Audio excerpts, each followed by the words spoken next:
get done. A full-service shop, no matter what your rig needs, from a simple oil change to brakes, a new engine, or transmission, Crawford's Auto will get the job done in good time and at a fair price. Chase Crawford's been working in Missoula on vehicles for decades. His name is on the shop, and his reputation is second to none. So when your rig needs some work done, go to Crawford's, 2504 West Broadway. Crawford's Automotive. Hi, this here is the King, and I'm speaking to you once again for all them good old boys and girls down there at Rockin' Rudy's. It's where they're having their great big old gigantic store-wide sale. You know, most of you probably don't know, but in 1970, I was sworn in as a federal deputy by one of the greatest presidents of all time, Richard M. Nixon. So when I got a call from Rudy, I naturally thought it was from Rudy G, trying to get me to help him out with his Ukraine gig. But no, it wasn't Rudy G, it was Rockin' Rudy, wanting me to help him out with his huge, gigantic store-wide sale. It's where the whole store is on sale. All their cards, candy, jewelry, music, toys, body products, all on sale. And don't forget about their new vinyl and turntable store on Ronan Street. Rockin' Rudy's, they're on sale now.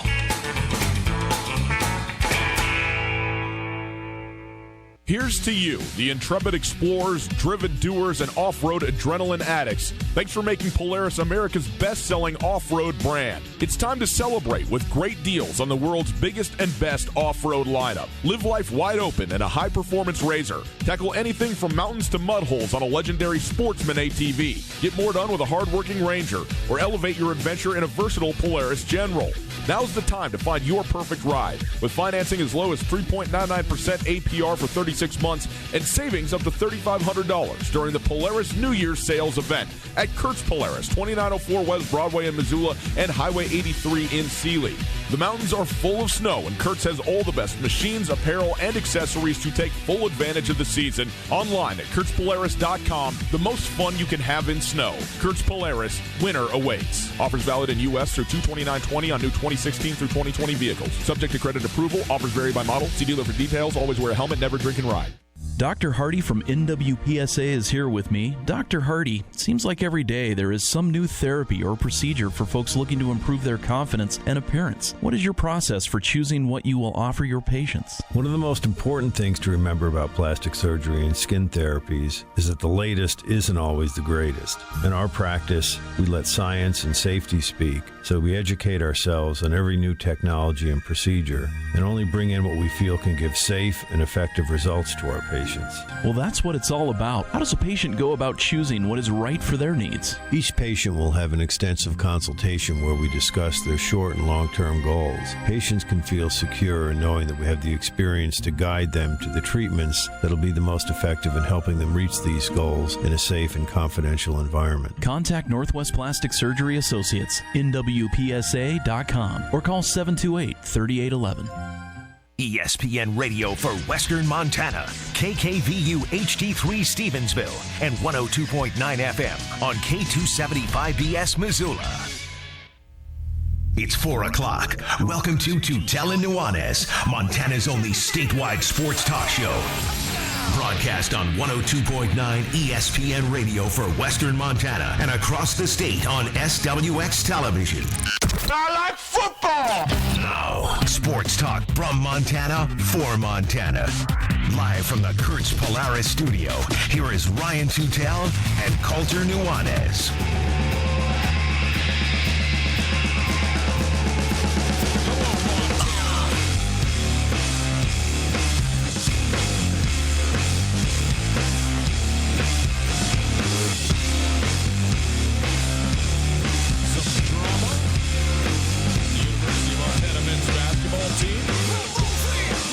Dan Carpenter going to the Montana Football Hall of Fame, and what's the worst way to win a championship? It is Tutel and Nuanez, 102.9 ESPN Radio, SWX Montana Television. Outstanding to be with you on this very fine Tuesday afternoon, headed into evening. Hope you're having a wonderful day. Thanks for being with us. We appreciate that very much. Happy birthday, Chris Behrens. There you go. Shout out to my guy. And also happy January the 21st to all of you out there. We are broadcasting live, as always, on the radio, on the television, and on the internet. 1029ESPN.com. That is where you go. You listen live on the Listen Live tab. The stream is there for you. It is available all the time, and the stream is there thanks to Opportunity Bank, your local bank, your opportunity. If you'd like to pick up your phone and call us, you can do that as well. 329-1899, 329-1899. The phone number. All guests join us via the Rankage Brothers RV phone line. Let's take a look at what we got in the show today. We're going to talk Grizz basketball, an incident over the weekend having to do with the team, which we'll get into here a little bit, and then also go through the Big Sky Conference standings and what is not a surprise so much the result, but sort of the way we got there is, and the state of Weber State right now. 2-4 after a loss to Portland State, so we will get into that a little bit. We'll also have our youth sports segment. Looking forward to this. Katie Gruich from the YMCA is going to be with us here in about a half an hour, so looking forward to talking to her about all the things that are going on with the Y in terms of youth events and youth sports programs that are available. So it'll be a kind of informational little spot there for you. We'll get into Dan Carpenter as one of a number of members inducted who will be inducted into the Montana Football Hall of Fame. Talk with Coulter about that stuff. Also, in the next hour, there is I don't know who's trying to say that the LA Dodgers should be just retroactively given the 2017 and some even say the 2018 World Series. We will discuss the finer points of how to win a championship poorly in the next hour. We will also bring out for you Mike Montgomery. Today, episode 2 of Grizz Greats, The Coaching Tree is coming out. Mike Montgomery, an head coach for the Grizzlies for 8 seasons. He was an assistant for 2 under Jim Brandenburg, in total a decade at the University of Montana with the basketball program, and went on to an amazing career with Stanford, went to a Final Four, was the head coach at Cal for, I think, 6 years, was also a head coach in the NBA with the Golden State Warriors, was on the Team USA coaching staff. So Mike Montgomery done it all in the world of basketball. His episode, Grizz Greats, The Coaching Tree, coming out today. We will hear a little bit of that. Wet your whistle for that a little bit here later on. Hello, Coulter. How are you, man? Oh, I'm doing just okay. We won't bore the people, but that is an apt response, man. Yeah, yes. I don't know. Everybody that watches us on TV, I'm sure you noticed I'm missing a tooth. It's a baseball injury from half a lifetime ago, and it's been just an opus and a saga to try to get it fixed. And we won't bore you. I was in the dentist chair for 3.5 hours today, and I still don't have a tooth, so it hurts a little bit, but we will persevere. Man. It's like Jeff Choate always says. Nobody cares about your problems, and most people are glad you got them. Today aside, this has been a saga. This has been a saga that goes back to high school for you, this tooth scenario. Yeah. And I have not seen somebody who has gone through more steps without a resolution than you on something like this. Like if I wasn't there I was sitting across from you the day the original base or foundational screw that's supposed to graft into your gums and bone came out. Flat came out. Anyway, again. we just pass on that. But anyway, it's nice to see you, man. Thanks, okay. man. This is the best part of my day. Welcome to the show. Undeniably. Welcome to the show, dude.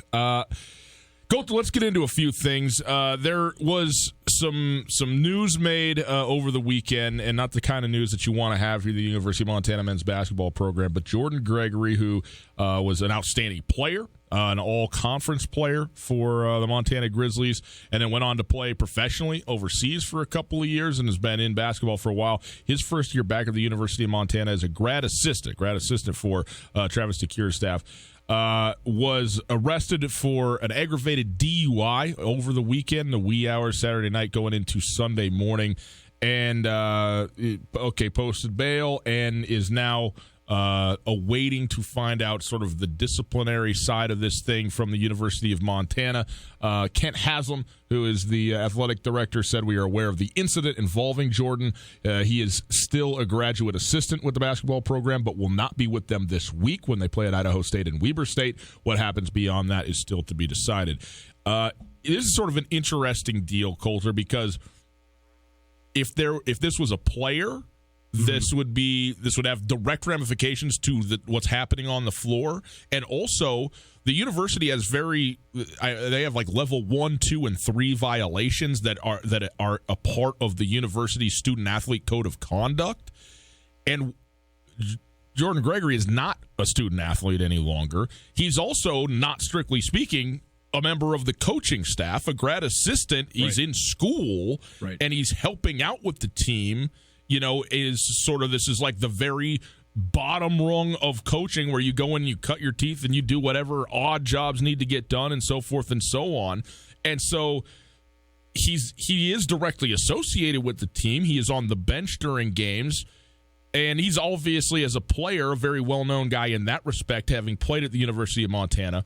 But also, I don't know how much of things like the code of conduct or these, the rules of discipline or whatever apply to a guy like him, because he's in sort of a nebulous space as far as I can tell. And I'm not saying they don't exist. I'm just not sure what they are. Obviously, a bad choice, man. You can't do it, and to get to get arrested, driving under the influence is unacceptable, and also obviously a very bad look for the program. And it puts the coach, the athletic director, the team in a very awkward spot when, a guy on the staff has this come out over the weekend.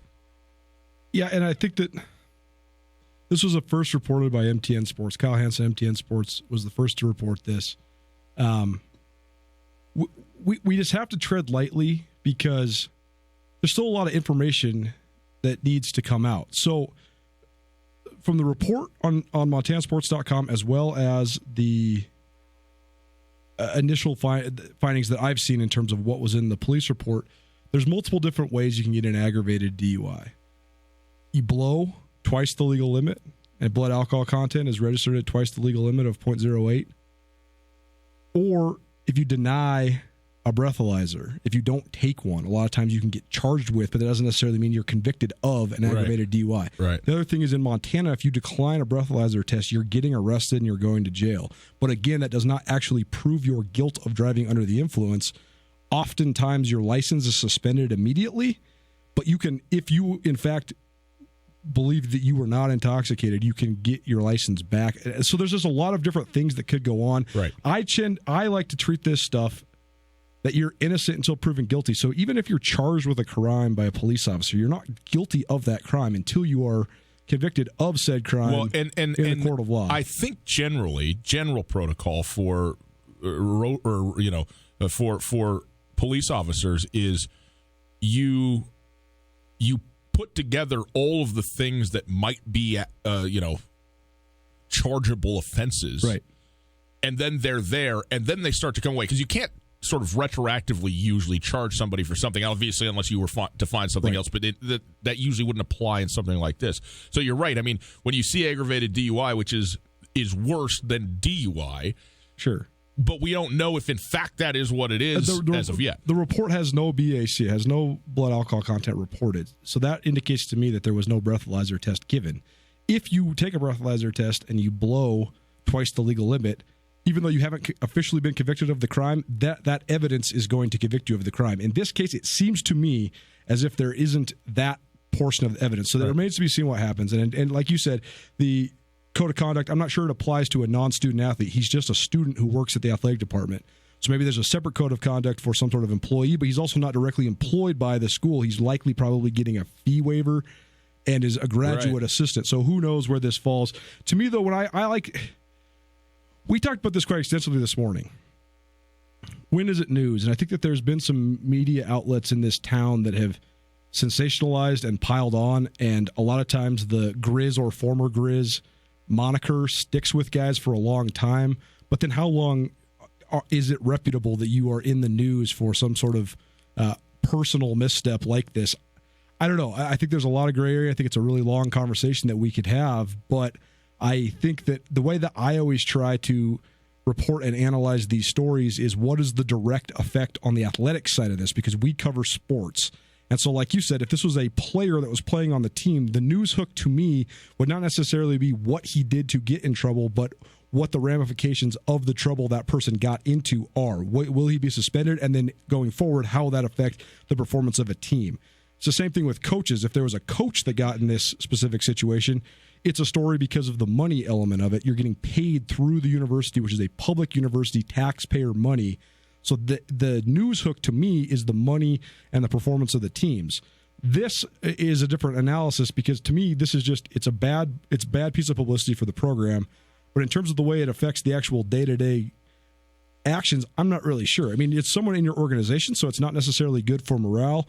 But in terms of Jordan Gregory's role, if you look at what he does at practice, like when they go watch film, he works individually with the red shirts. So he's just doing individual drills and stuff. He's an extra coach to help skill development, but it's not as if he's really highly involved in game planning. During games, all he's there for really is just moral support.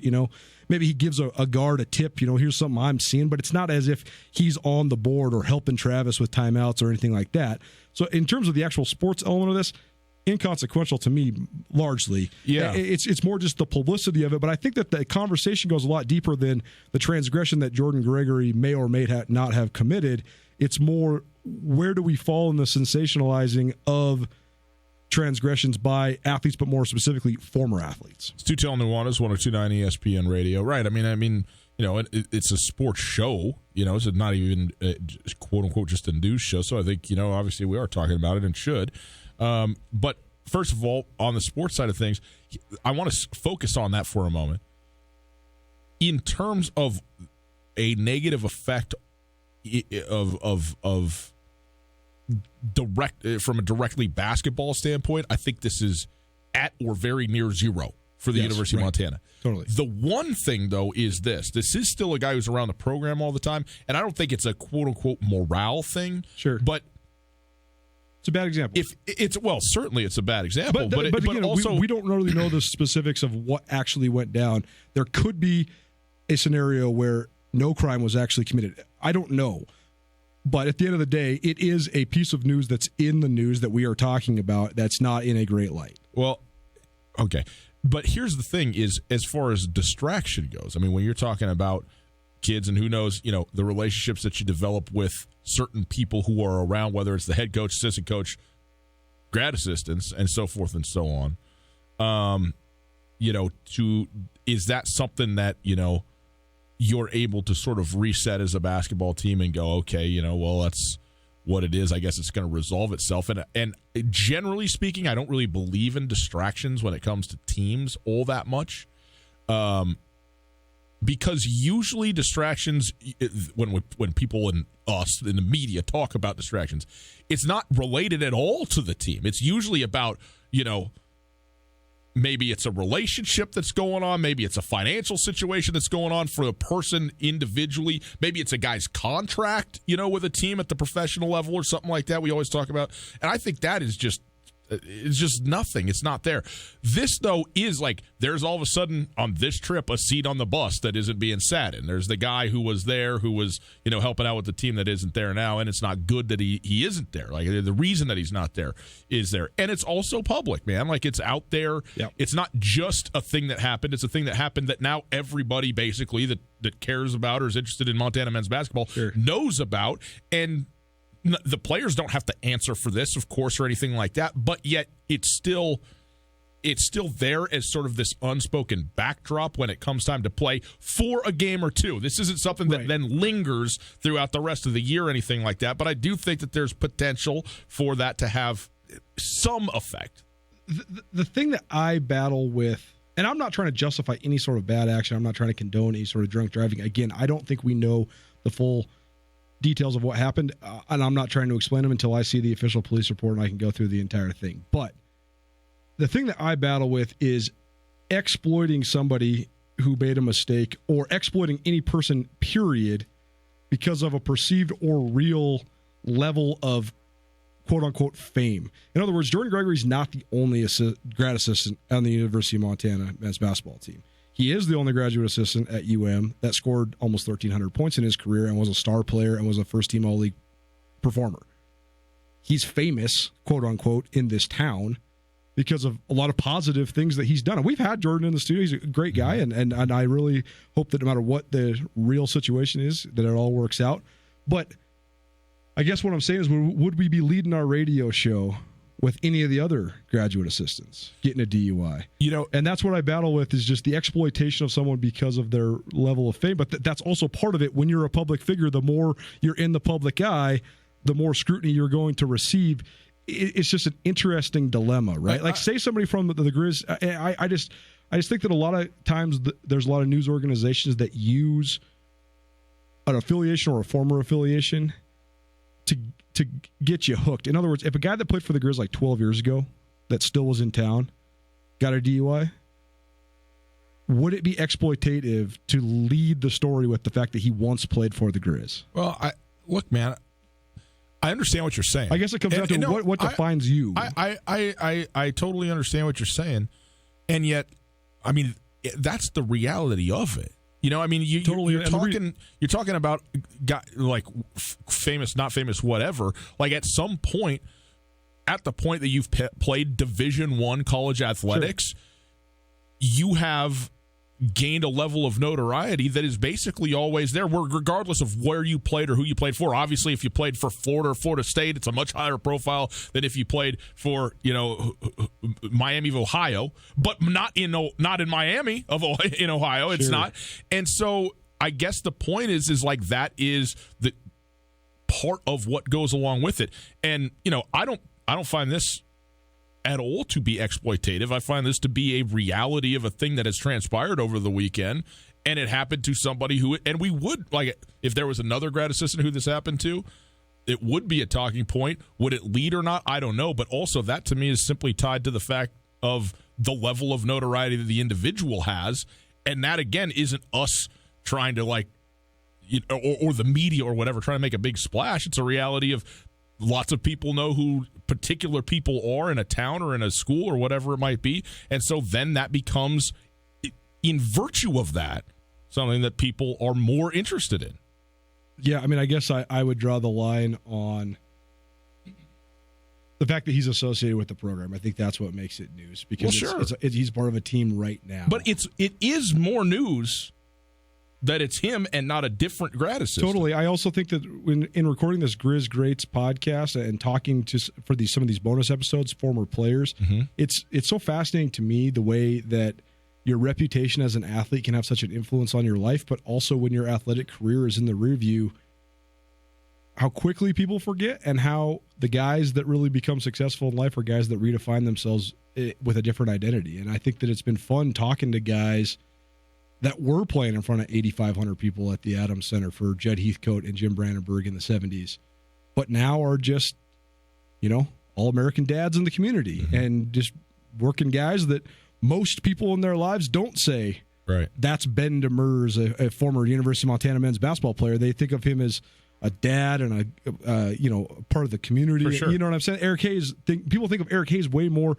So people that know think of Eric Hayes as the guy who scored 32 against UCLA, but more they think of him as the head coach at Hellgate. 100%. But that's just a function of time. No, absolutely.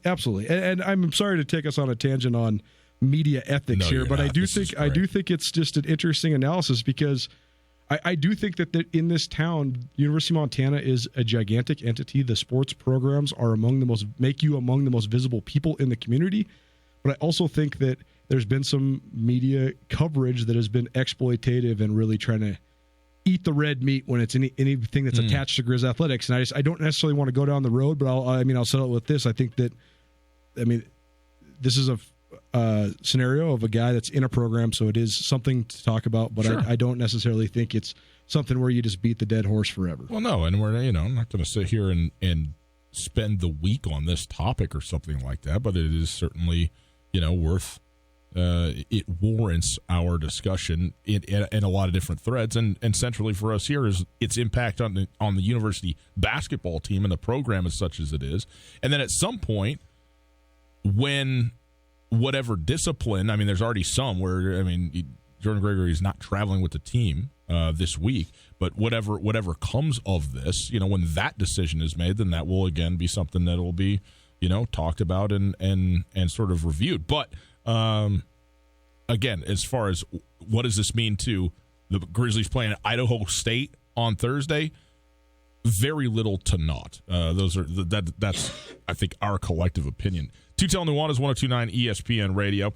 Coulter, one game last night, Monday night hoops in the Big Sky Conference. Weber State and Portland State. And Portland State whipped up on Weber State. And this is bizarre for a couple reasons. First of all, 92-76 the final there. 92 points. That's putting the ball in the hole for the Portland State Vikings. Holland Woods, unquestionably the best player for Portland State. 12 points in this game. It's fine. But he's often a 20-plus point per game guy, especially on a night that you score 92 points. I mean, that's unbelievable. And then Cody John, who is one of the big three for Weber State, has 29 in this game. I mean, he was outstanding in this basketball game. And yet, even with those numbers, Weber State still loses by 16 points. Weber State is now 2-4 in the Big Sky Conference. They are, 10th out of 11 in the conference right now with... You talk about Jarek Harding, Cody John, is it Israel Barnes? Isaiah Barnes. Israel Barnes. Okay. I mean, those three guys right there, if you got those three guys on your team, I don't know how you justify 2-4. I mean, I know Jarek Harding's been injured, but he did have 24 points last night. But this is crazy, and clearly to me, this is a defensive situation. I mean, you're giving up 92 points to a team when their best player only scores a dozen. I mean, I don't know why that's happening like that, but right now, Randy Ray's got problems, man. Well, I mean, this box score shows you exactly two things. First of all, the impact that Sal Nuhu has on Portland State. I would wonder where Portland State right now is alone in 5th place, but you'd wonder where they'd be if they would have gotten to play 2 of their conference games with Sal Nuhu. He's the key to everything that they do because they lost to the Grizz by 15. The Grizz pulled away late. Was it 15? Okay. But, I mean, they were in the game. They were down by 2 with 11 minutes to go, and then the Grizz kind of pulled away. But the Grizz were taking advantage of not having a rim protector. Absolutely. I mean, they were just dumping to Mac Anderson. Mac Anderson had 4 dunks in a row. Especially on the full court press that they like to run. Yeah, and the other thing that's indicative, they've adjusted a little bit because of their personnel. They're pressing man-to-man a lot still, but they're not running the same trap as frequently. The thing that they've traded it for in terms of creating chaos, though, is crashing the offensive glass. And they had 20 offensive rebounds last night, Portland State did. When you look at the box score, if Portland State gets double-double type numbers out of Sal Nuhu, who had 14 points and 15 rebounds, and Alonzo Walker, who had 23 points and 9 rebounds, that means they're the ones controlling the pace because those two guys are just rim-to-rim runners who just slash and get to the rim. And so if those guys are the leading scorers, that's always going to be in favor of Portland State. Yeah. Portland State's at their best, honestly, when Holland Woods is not the leading scorer. He needs to be the guy that's pushing the tempo and getting all those other guys buckets. But I think the story here, though, you're right. I think twofold. One, how dangerous is Portland State when they're healthy? Because now they are healthy, and I do think that they're better than what we saw in Missoula. They didn't have 2 of their 3 leading scorers in that game. But the biggest story here is that Weber State's in 10th place in the Big Sky Conference. Completely. I mean, they've only had 1 losing record in 14 years under Randy Ray. And so, I mean, this is creeping up on it already. I mean, they're 6-12 overall. And not only are they 2-4 and 6-12 overall, but we've seen their core of guys play. This is not a talent issue. It's it's a defense issue right now. Obviously, clearly. Though. But I mean, those 3 guys. I mean, the one thing I'll say is all 3 of those guys are guards. Barnes is the biggest one. And all 3 of those guys are defined by their offense. That's the issue. Yeah. I mean, maybe so, but I mean, nonetheless, I mean, you can sometimes see it coming or think you see it coming where, a bunch of guys graduate and you lose, all conference players and so forth and so on. And Weber State, I mean, they're returning the preseason MVP, right? No, in Jarek Harding. Got a break soon. Was it Harding or was it Pridgett? I mean, Harding is a returning first-team All-League player. Yeah, I think it was Harding. And so, in any case, this is surprising. This is surprising for sure.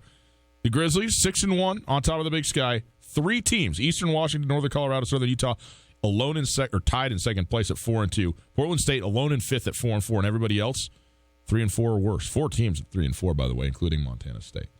We'll come back. We'll talk more basketball as the week goes on, certainly. But surprising development down in Ogden. That is one you don't totally expect. Hey, next, it's our youth sports segment. We're going to do this once a month thanks to Pepsi Cola. And in studio with us, Katie Gruch, who is Worth the YMCA, going to talk to us about the programs that the Y has going. If you got children or you know people who do, this is going to be for you informational, helpful. It's winter. How do you get your kids outside? How do you get them playing sports? How do you get them doing stuff when you got the cold months? We're going to help you out with all of that right after this.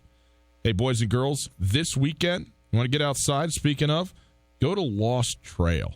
Go to Lost Trail Powder Mountain. The 9th annual Smash Life Banked Slalom is happening. It's a celebration of Aaron Robinson, Dylan Candelaria snowboarding, and the friendships that have been made because of them. It also serves as a fundraiser for the A-Rob Plant a Seed project. It's run by Aaron's mother, Pam, to give kids the opportunity to go outside and snowboard on Aaron's home mountain in Whitefish, okay? You go down to Lost Trail. You can participate in the Banked Slalom race.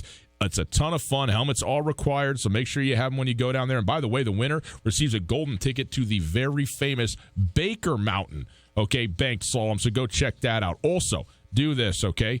Text the word powder to the following number, 31996. 31996. Text powder to 31996. You're going to get powder alerts from Lost Trail. You are also going to get yourself an opportunity to win a 5-day punch card. How about that? You could go out and go skiing any day you want for 5 days this season at Lost Trail Powder Mountain. Just text powder to 31996. Back after this. Now.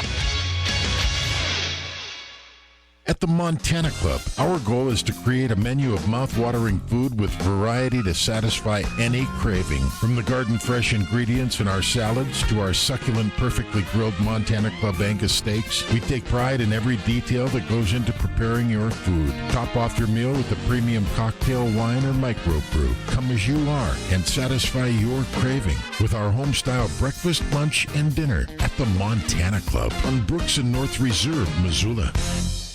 Hi there, it's Les Schwab Tires. Well, more like Les Schwab alignment and brakes and shocks and wheels and tires. Now, some tire places don't offer all that. They only sell tires. And we're not sure how they sleep at night because all those services affect things like steering and stopping. That's why we offer more than tires to help keep you safe. Stop by or book an appointment at leschwab.com. Les Schwab Tires, doing the right thing since 1952. On Russell, across from the fairgrounds. In Western Montana, we know shopping local matters. And you may think you'd pay more for the quality and customer service that comes with it, but not at Selway Armory. Selway Armory is locally owned with knowledgeable specialists that can answer your questions. In addition to the expertise, though, Selway Armory also has a bigger selection and lower prices than the box stores. When you're in the market for firearms and accessories, save money with the experts at Selway Armory. Selway Armory, 2825 Stockyard Road, Unit E6, and online at selwayarmory.com. Missoula Electric Co-op offers eligible students the opportunity to compete for one of 14 $1,000 scholarships. 2 scholarship recipients will be awarded to each district within MEC's service area. All active members of Missoula Electric Cooperative or qualifying dependents may apply for a scholarship. Visit MissoulaElectric.com for more information on how to apply. All scholarship applications must be received by 5 p.m. on Monday, January 27th. If you have questions, please contact Vicki at 541-6320. Hey guys, Ryan Tutel and Colton Nuanez from Tutel and Nuanez. Hey, we're not just here for your entertainment, we're also a bastion of knowledge and information as well. If you want to know what's going on in the world of youth sports, from sign-ups to camps and other activities, tune into Tutel and Nuanez on Tuesday. That's right, interviews and information with people who know to make sure that your kids get all the best in sports that Missoula has to offer this Tuesday on Tutel and Nuanez. The youth sports segment is brought to you by Pepsi Cola of Missoula, proudly supporting youth athletics in the Garden City. Hey there, Colton Nuanez from your favorite daily sports talk show, Tutel and Nuanez. I'm here with Tom from Aspen Sound. Tom, last winter I got a sweet car starter. It's something I think everybody needs. You know, Colter, I couldn't agree more, and my wife sure thinks so too. We've got a lot of sweet deals. We actually have it capable now where you can start it from your phone from anywhere you'd like. We have two-way remotes that'll confirm to you the vehicle started all the way down to our basic package starting at just $299 installed. Come on in and check us out. Feel the music at Aspen Sound. ESPN Missoula Sports Center. Good evening, Ryan Tutel, Colton Nuanez. Here's some sports news for you. The Montana High School Association is adding 2 new sports in the upcoming school year. Girls wrestling and boys powerlifting will be sanctioned high school sports in Montana. Proposals to add girls wrestling and boys powerlifting passed the MHSA's annual meeting Monday at the Billings Hotel and Convention Center. There were 9 other proposals during the meeting that included one to change the state volleyball bracket for all classifications. That proposal failed. Schools could decide if they want to add the new sports next year. Boys powerlifting was proposed in large part to make the addition of girls wrestling feasible. Schools must offer an equal number of boys and girls sports. Many Class AA and A schools already offer every available MHSA sanctioned sport, so they wouldn't be able to offer a girls wrestling program without adding a new male sport. Fresh off a second PBR world title, Montana native bull rider Jess Lockwood posted his first victory of 2020 in New Hampshire over the weekend, thrusting into the top of the world rankings once again. Lockwood pushed his early season totals of rides of 90 points or more to 3 and individual round victories to 4. In Monday night Big Sky Conference basketball action, the Portland State men drilled Weber State 92-76. Cody John scored a career-high 29 for the Wildcats, but Weber fell to 2-5 in conference play. Portland State is now 4-4. This ESPN Missoula Sports Center is brought to you by Aspen Sound.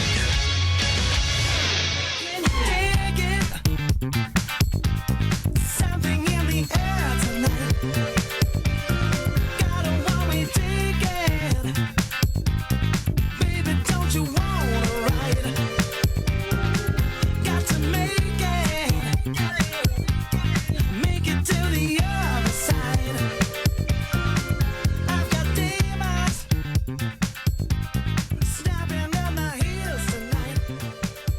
Sometimes it's good to talk about sports. Sometimes it's good to find out what in the world is how to start sports. You know what I mean? That's what we're trying to do around here. It's Tutel Nuanez, 102.9 ESPN Radio, SWX Montana Television. Happy to be with you at 102.9 ESPN on Twitter and Instagram. And now we are joined for our Pepsi Youth Sports segment. We're going to do this once each month throughout the course of the year, so very excited about this. But the director of youth sports from the YMCA, I think an appropriate person for this to have in here. Katie Grush joins us. Katie, how are you? Thanks for being here. Great. Thank you guys for having me. Well, we're certainly happy to have you here. We're excited to hear about, look, winter time. Everybody understands it's cabin fever, okay? It's light for 38 minutes a day. It's 100 below zero. What in the world are we going to do? What activities? And here comes the YMCA riding to the rescue. Tell the people about some of the things that you have, for especially the kids out there, athletics-wise, sports-wise, and programs that the Y has through these cooler months. Yeah, this is the time of year where our gym is just packed. We have everybody coming in with their memberships and, again, wanting to just be active and do something. But we just started our 4th and 5th grade basketball season last week. We kicked off games on Friday. We start our 3rd and 4th grade volleyball clinics tonight, and we're also running our Biddy basketball, which is little mini clinics for kindergarten and first graders to just get introduced to basketball. My daughter played 7-year-old Y basketball, and I told her what to do on offense and told her what to do, but I never told her what offense and defense were. So she got very confused, was just sticking on her person all the time they had the basketball. I was like, no, you want to run away from them when you're on offense. So those anyway, 2nd and 3rd graders. I could have used somebody who knew how in the world to interact with these children at the Y to help me with this. She did not get very good instruction from her father, I could tell you. Katie, any pertinent deadlines coming up, or any programs that maybe haven't started? Or what about people that maybe their kids they're just learning about this now? Is there a way to join late? Anything that's upcoming that's kind of immediate? Yeah, there still are some spots with 4th and 5th grade basketball if people kind of want to get a late start. Otherwise, we're going to open up our registration for spring soccer this week. That's kind of a big program for us. That'll start in April. So we'll have early registration through February 23rd. We'll have more sessions of that Biddy basketball, and then also more sessions of our rookie sports. And so that's for preschool kids. They'll meet twice a week and just get introduced to a whole variety of sports, group games, listening to instructions, working together as a team, just being active at that age. So that's Mondays and Wednesdays at 12 starting in February. Well, that's for me right there. I mean, if you want to corral these ones and get them, you go have at it. God bless you. I'm reading a book. That sounds great. Katie Grush joining us. She's the director of youth sports at the YMCA. Katie, one thing I like about the Y, there's a couple places like Currents and maybe one or two others, but there's really not that many public accessible swimming pools that you can go get in. And I know the Y has a great one, a great swimming program as well. Can people come in? Are there free swims that you can just pay your money if you're not a member to go and swim at the Y? And then obviously if you are a member, you can do that as well, right? Yeah, definitely. With the memberships, that's an easy way. We also have day passes, and then we're just starting a punch pass system so that you can get pay for 10 punches. If you were going to be coming kind of once a month or twice a month, it might make a little bit more sense for your family than maybe the family membership if you were coming frequently. But to me, if you're talking about what are we going to do that's active, that's you don't have to really worry about the weather and stuff, it's as good as it gets, and there's not very many places to go do it. You can't really float the river, is what I'm saying. No doubt. Swim lessons, you guys offer swim lessons, right? Swim lessons. How do people go about signing up for those? You can register online, or you can call the YMCA or stop by in person.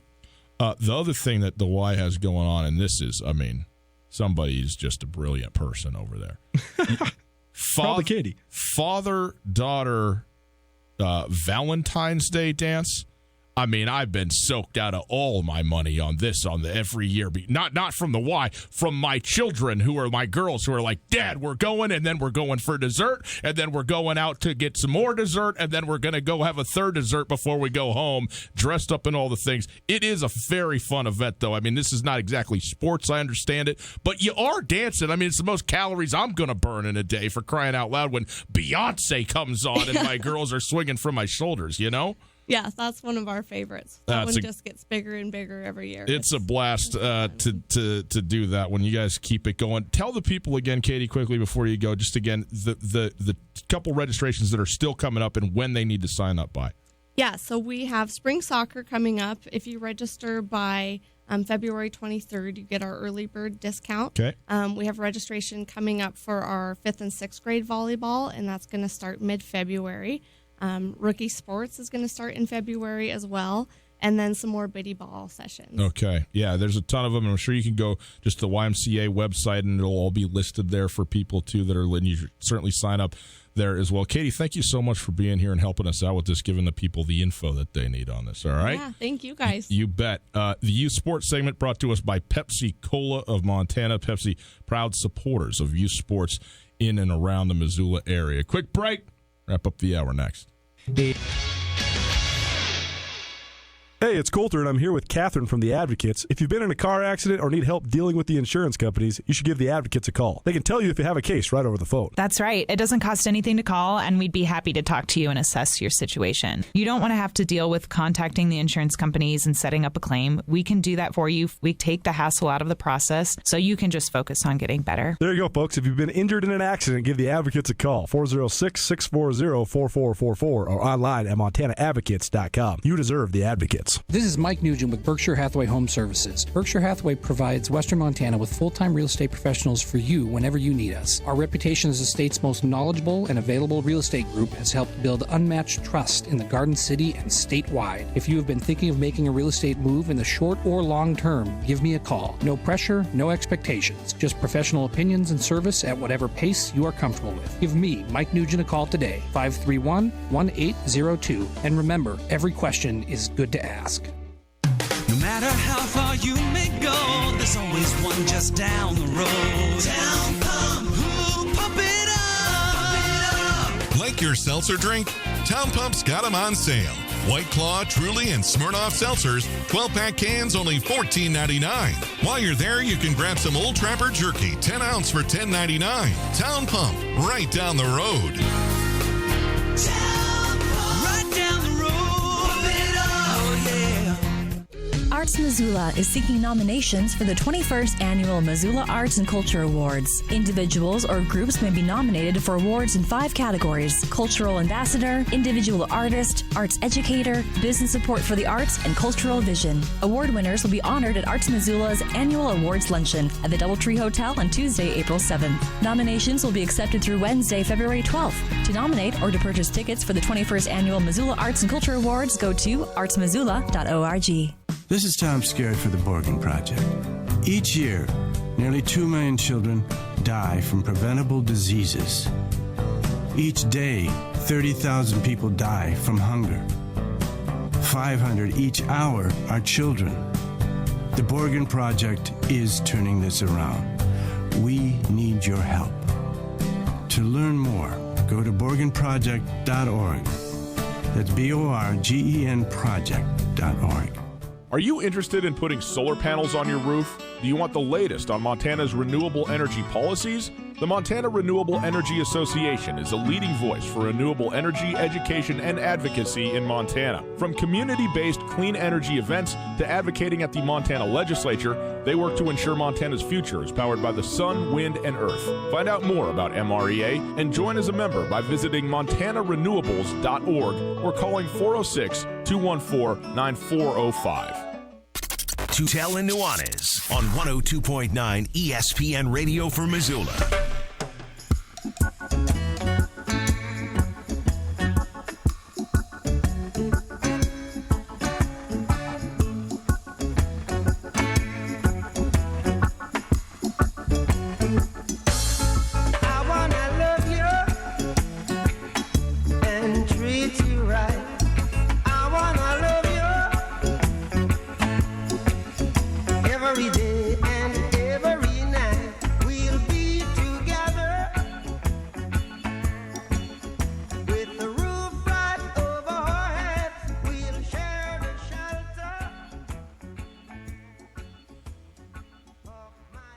Tutel Nuanez, 102.9 ESPN Radio, SWX Montana Television. Outstanding to be with you on this Tuesday evening. Hope you're having a wonderful day.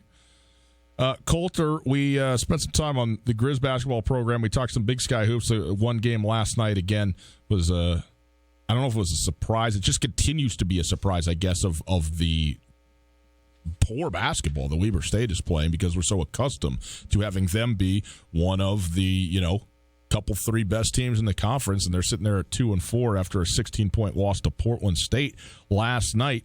They are 10th out of 11 teams, so that is surprising.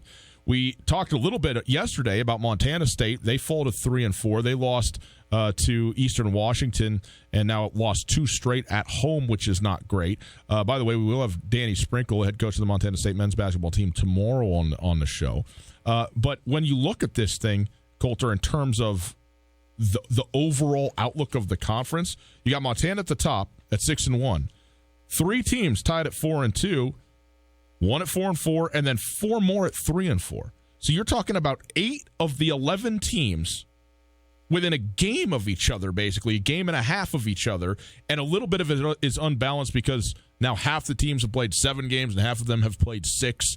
But, okay, fine. But you're talking about, okay, it's been a tough stretch, tough week and a half, and they've only played 2 games within it for Montana State, and to lose 2 games at home, not great. They also lost to 2 really good teams, we think are 2 teams that are going to be pretty good, and they're only a game behind the teams that are in second place right now, and we're not even at the halfway point of the year yet. I think to have a proper evaluation to do accurate power rankings, as it were, for the Big Sky Conference, it's going to take till this next 3-game set to get to the middle point, or maybe even the weekend after that. 10 to 12 games is going to be the sample size before we get any sort of clarity within the league. I do think that some of these records are just indicative of schedule. Montana State's already gone through their stretch of 4 games in 8 days, their stretch of 3 games in 6 days. They've played their Monday game, and they're 3-4. Is that best case scenario for them? It's certainly not. But it also could be worse, too, and they're going to get some reprieve in the schedule, especially after this upcoming road trip as well. So we'll see how the Cats play out. I think that if you're Montana went 3-1 during their 4-8 days, and then followed it up with a resounding win over Eastern Washington, and then a resounding win in their last Monday game. That is taking care of business while also taking it's the opposite of taking advantage of the schedule, because the schedule is supposed to take advantage of you. If you were the Grizz and you got through that stretch at even 4-3, you'd still be optimistic, let alone 5-2. The fact that they're 6-1 with the lone loss being in Greeley in their 4th game in 8 days, it's impressive. And that, I think that's what gives them really a leg up, not only being 2 games clear of, or I guess a game and a half clear of everybody, but also just in the fashion that they've done it. I want to go back to I want to talk about 2 different things. First of all, I think that right now, there's no real discernible difference for me between Southern Utah, Portland State, Montana State, Sac State, NAU, and Idaho State. And I think that even Idaho, with their 1-5 record, could also be mixed into that group. So I think that just maintaining confidence or getting better, or whoever wants to continue to play and play with each other, that's going to be the key for the second 13 games of these teams' schedules. And I think it's going to make for, what's going on right now in the league is very interesting, because the league actually has a better RPI than it did last year, even though the top teams in the league aren't as good. Big Sky right now is 17th nationally in RPI. Last year they were hovering in the mid-20s. The winner of the league, if the Grizz from last year could have won the league this year, they could have gotten a 12 or 13 seed instead of the 14 that they got. That's too bad, but I also think it's going to make for a pretty entertaining tournament, because there really might not be much difference between 5 and 10. So wherever the matchup might be, we could see some really close games, but also who knows? I mean, maybe you get the bad matchup. I mean, obviously Portland State's a bad matchup for Weber, even though I don't think those two teams are that far apart. But I do want to talk about the Weber State element, because broadly, you and I have talked about this both on and off air when it comes to football and when it comes to men's basketball. And I think that there's some pretty loose but also pretty accurate measuring sticks in terms of what sort of players and how many good players you have to have. In the Big Sky Conference, I usually think that to win the league, you need to have between 10 and 12 guys that are of first-team all-conference caliber. For the Grizz, for example, like when Kendrick Van Akron was a second-team all-conference guy, he was still a first-team all-conference caliber player, right? Sure. You know what I'm saying? You need 10 to 12 first-team all-conference caliber players, and you need between 4 and 6 guys that are probably going to at least get a shot in the NFL. Yeah. And that's kind of what we've seen with Weber State the last couple of years. It's what we've kind of seen with, I guess the Cats this year. In basketball, I think that you need to have 2 of the top 10 and 3 of the top, call it 18 to 20 guys. And I think that's where Weber State is lacking, because I do think that Jarek Harding is a top 5 to 8 player in the league, certainly. And I think Cody John is probably a top 15 guy. But then, Israel Barnes, he's a good player, but is he in the top 20 in the league? I don't know. Is Michael Kovac? I don't think so. And I think that's where you're lacking. And I think that, to be a really dominant team like Weber State's been in the past, or like Montana was the last couple of years, you just have to have a bunch of really good guys that are willing to play together. And the interesting part about Weber is you look at their last NCAA tournament team, 15-16, when they had Joel Ballenboy, Jeremy Senglin. Since then, they haven't been that dominant. I mean, they were 12-6, 13-5, and 11-9. They finished tied for third, tied for fourth, tied for fourth. So it's not the cream of the crop as it once was, and it just begs the question. That's a real sample size now, where if they finish in the bottom half this year, the trend downward is definitive. And I don't know what's going on there. I feel sort of precarious speculating about something hundreds of miles away from here, but the numbers are the numbers. And Jarek Harding is a good player. Cody John is a good player, but they're not Jeremy Senglin. They're not Joel Ballenboy. They're not Damian Lillard. They're not Davion Berry. They're not Damian Lillard. And that's the whole thing, is that they're just not bringing in the absolute top tier talent in bunches like they have for so many years. Here's the thing, okay? There are 16 all-conference players at the end of the season. Third team, second team, first team, and then the MVP of the league, who is the 16th person, or whatever you want to call it. So there's essentially 6 first teamers, because it's not just 5, it's 5 and 1. Okay? 16 of them. You know how many starters there are in the Big Sky Conference of men's basketball? 55. 11 teams, 5 guys. Okay? You want to know what percentage of those starters comprise the top 3 teams at the end of the year? 30%. Fully 30% of the league. Is there a third team in basketball? I can't remember. I think there is. I think there might just be first, second, and honorable mention. Is there a third team? Well, honorable mention. Okay, yes. Because in football, it really is like first, second, third, and honorable mention. Yeah. But my point is like, look, man, if you're an all-conference player, you're a really good player. Also, as a matter of percentage, a lot of guys are going to be all-conference players. Like, right. if you're the leading scorer on your team, it is 80% plus that you're going to be an all-conference player on one of those teams. Right. Okay? And so I guess my point is that not every team, but most of the teams in the Big Sky Conference have 2 all-conference caliber guys on their team. Right. And so it is, first of all, they're not all created equal, because having an all, Hallwood's a great player, okay? He's not Saeed Pridgett. He's not Harold Frey, And so so there's an inequity there, but also it is about the rest of the dudes. It is about the role players and how good they are, because I think that this Weber State team is actually top heavy, I think is what their issue is to me. They have two outstanding to elite players at the conference level, and then it appears that they don't have a whole lot else after that, and that is surprising, because that is not Randy Ray's MO at all. I mean, he's the one guy that I thought Travis DeCuire paid an unbelievable compliment to last year. He said there's 350 Division I basketball teams, and there's maybe 25 programs. And he says Randy Ray and Weber State, that's a program. And that is why this is so surprising. It really is. For sure. And that, I guess that's what I'm getting at, is as much as everybody in the league wants to believe the narrative that the league is getting better, the league's not getting better, it's getting more even. And I think that's not, it's a good and bad thing. But for so many years, you'd have teams that had one or two outstanding players, and then a couple okay, pretty solid guys, and then a bunch of guys that look like what I think that the non-educated Big Sky fan would think of as Big Sky guys. And I think there's a lot of teams that experienced a ton of turnover in the league, but the last 5 or 6 years, the only teams that have been able to roll out true top 7 rotations where every dude has a role and every dude is good has been Montana, Eastern Washington, and Weber. And Weber's not there right now, and that's what's so fascinating.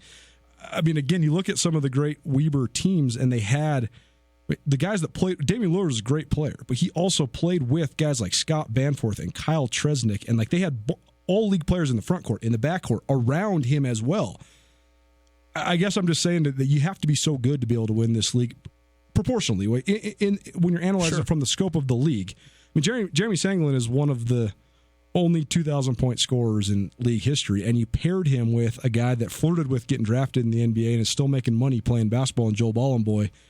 That inside-out combo, I mean, that was good enough to win 26 games, but that's what you have to win 26 games. You got to have Michael Ogini and Ahmad Roy, the best backcourt in Montana history. That's what it takes. And so I think it's going to be so interesting to see how all these teams really fight it out, because I don't know if there actually is a team that has that caliber. So it's going to come down to coaching, continuity, and chemistry. The thing that is interesting to me is if Montana goes ahead and wins the league, which right now looks good for them, right? I don't know what their record is going to be, but I would say even if they were 19-1, there would be just so much more. It would be a full reset. Like the last couple of years in the tournament, I've expected Montana to win the tournament because they're proven, and not just the talent that they have, but they also know this is what we came for. This is what we're here to do. If this Montana team didn't lose another game the rest of the regular season, not to say I wouldn't expect them to win it, but I would not feel the same way, the same confidence or expectation, maybe the way to say it, that I've had the last couple of years about this team, because they are so young, and because it is such a complete blender in terms of the rest of the conference and who you're matching up with. And maybe there aren't the high-end teams, but I don't think this is dumb to say. I don't think there's the low-end teams. I mean, you talk about Idaho being 1-5, having lost all 5 games by a combined total of 13 points. Weber's your 10th out of 11 with Jarek Harding and Cody John. I mean, good. Have a nice day. Okay, do you want to play that team even if they're a 5-win team in the opening round of the tournament? I think probably you don't. So all I'm saying is the regular season's fun. I love watching these guys develop, get better, all that kind of stuff. It's a complete whitewashing reset when Boise, Idaho comes around the second week in March. Absolutely. And then it beckons the question of internally, what are your goals and what are you doing in terms of, I mean, Southern Utah is the perfect example of this. Southern Utah has largely accepted the fact that they weren't going to be a top 4 seed out the gates, and they've tried experimenting with rotations and different guys, trying to find their best 8 leading up to the tournament, and then turn it on the last 2 weeks of the season, get as high a seed as you can, and then go wreak havoc in the tournament. And they've won more games than almost any program in the league because they play for the tournament. And you just wonder when that becomes the way that you alter. And I don't know if that's a good or a bad thing as a college coach. If you do alter it and say, hey, we're going to play some. I mean, look at Danny Sprinkle's team, for example. They have a bunch of newcomers. They got a bunch of freshmen. If he starts tinkering with rotations to in the face of chasing results, under the premise that he's trying to get his best team for the tournament, it's just an interesting deal, because I think in some ways you can really benefit from it, but it's also going to be hard on your fan base. It's going to be hard on your confidence as a team. It's such a delicate balance, and I'm just wondering how everybody's going to navigate it. But the thing is, this league is not as top heavy as it once was, but it's going to be really fun just because it's going to be so haphazard. What's the worst way to win a championship? Is there a bad way? We'll discuss next. No matter how far you may go, there's always one just down the road. Town Pump, ooh, pump it up, pump it up. You've been at a fast pace too long. It's time to take a break. Stop by your local Town Pump. Pick up an 18-pack of Michelob Ultra for $19.99 and a 3-ounce bag of High Country Jerky for $3.99. Now kick back and enjoy. It's all right down the road at your local Town Pump. Town Pump, right down the road. Pump it up, oh yeah. The big skies are open. Go wild with Opportunity Reward Checking. Go ahead, jump, dance, shout. Opportunity Reward Checking will make you do that. Go wild when you get your 1% cash back on qualified debit card purchases. It all starts with an Opportunity Reward Checking account from Opportunity Bank. Visit a branch today to get started. Then go wild and spend your 1% cash back however you want. Go wild with Reward Checking from Opportunity Bank. Some restrictions may apply. Member FDIC. Join the Historical Museum at Fort Missoula and your community to save the oldest known Willamette steam engine in the nation. Why is Missoula's engine number 7 unique? The engine spent its life in our mountains and valleys, never traveling more than 80 miles from Missoula. It is one of only 2 surviving locomotives from Anaconda Lumber Co. and the only one in Montana. Hollywood movie star, as it played a leading role in the 1954 film Timberjack. Support history and save the train. Learn more and donate at fortmissoulamuseum.org. Americans waste 3.8 million gallons of gas by idling every single day. Idling for more than 10 seconds actually uses more fuel and produces more emissions than stopping and restarting your engine. Vehicle exhaust contributes to smog, climate change, and poor air quality, heightening the risk of developing asthma and lung disease. Kids and seniors are especially vulnerable to these health risks. So next time you're stopped for more than 10 seconds at the train, getting coffee, or picking your child up from school, please turn your vehicle off. Brought to you by Missoula in Motion.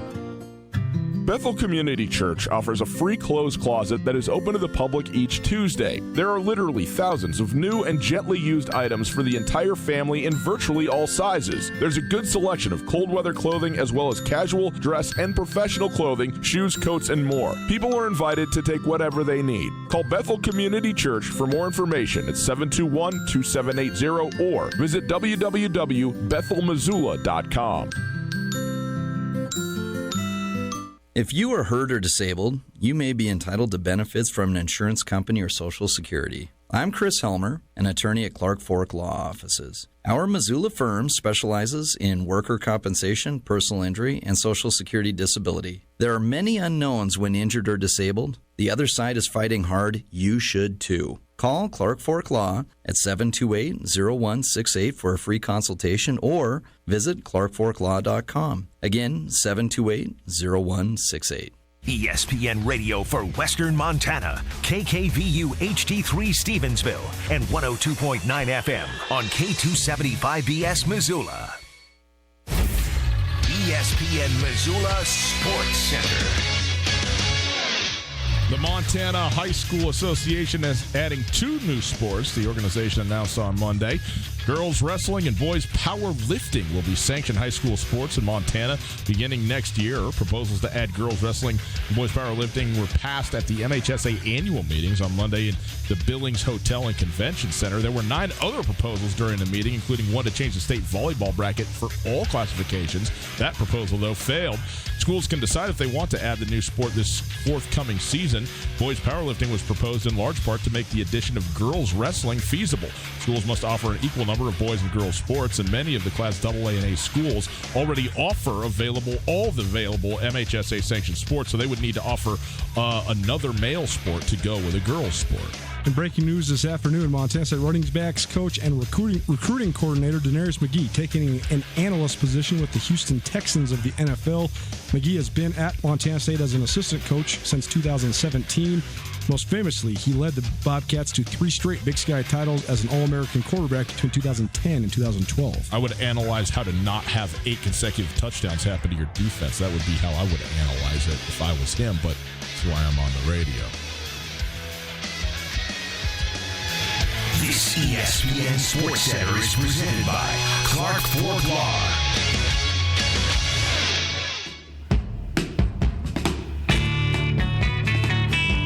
Seven in a row. Okay, my bad. I got what you're doing.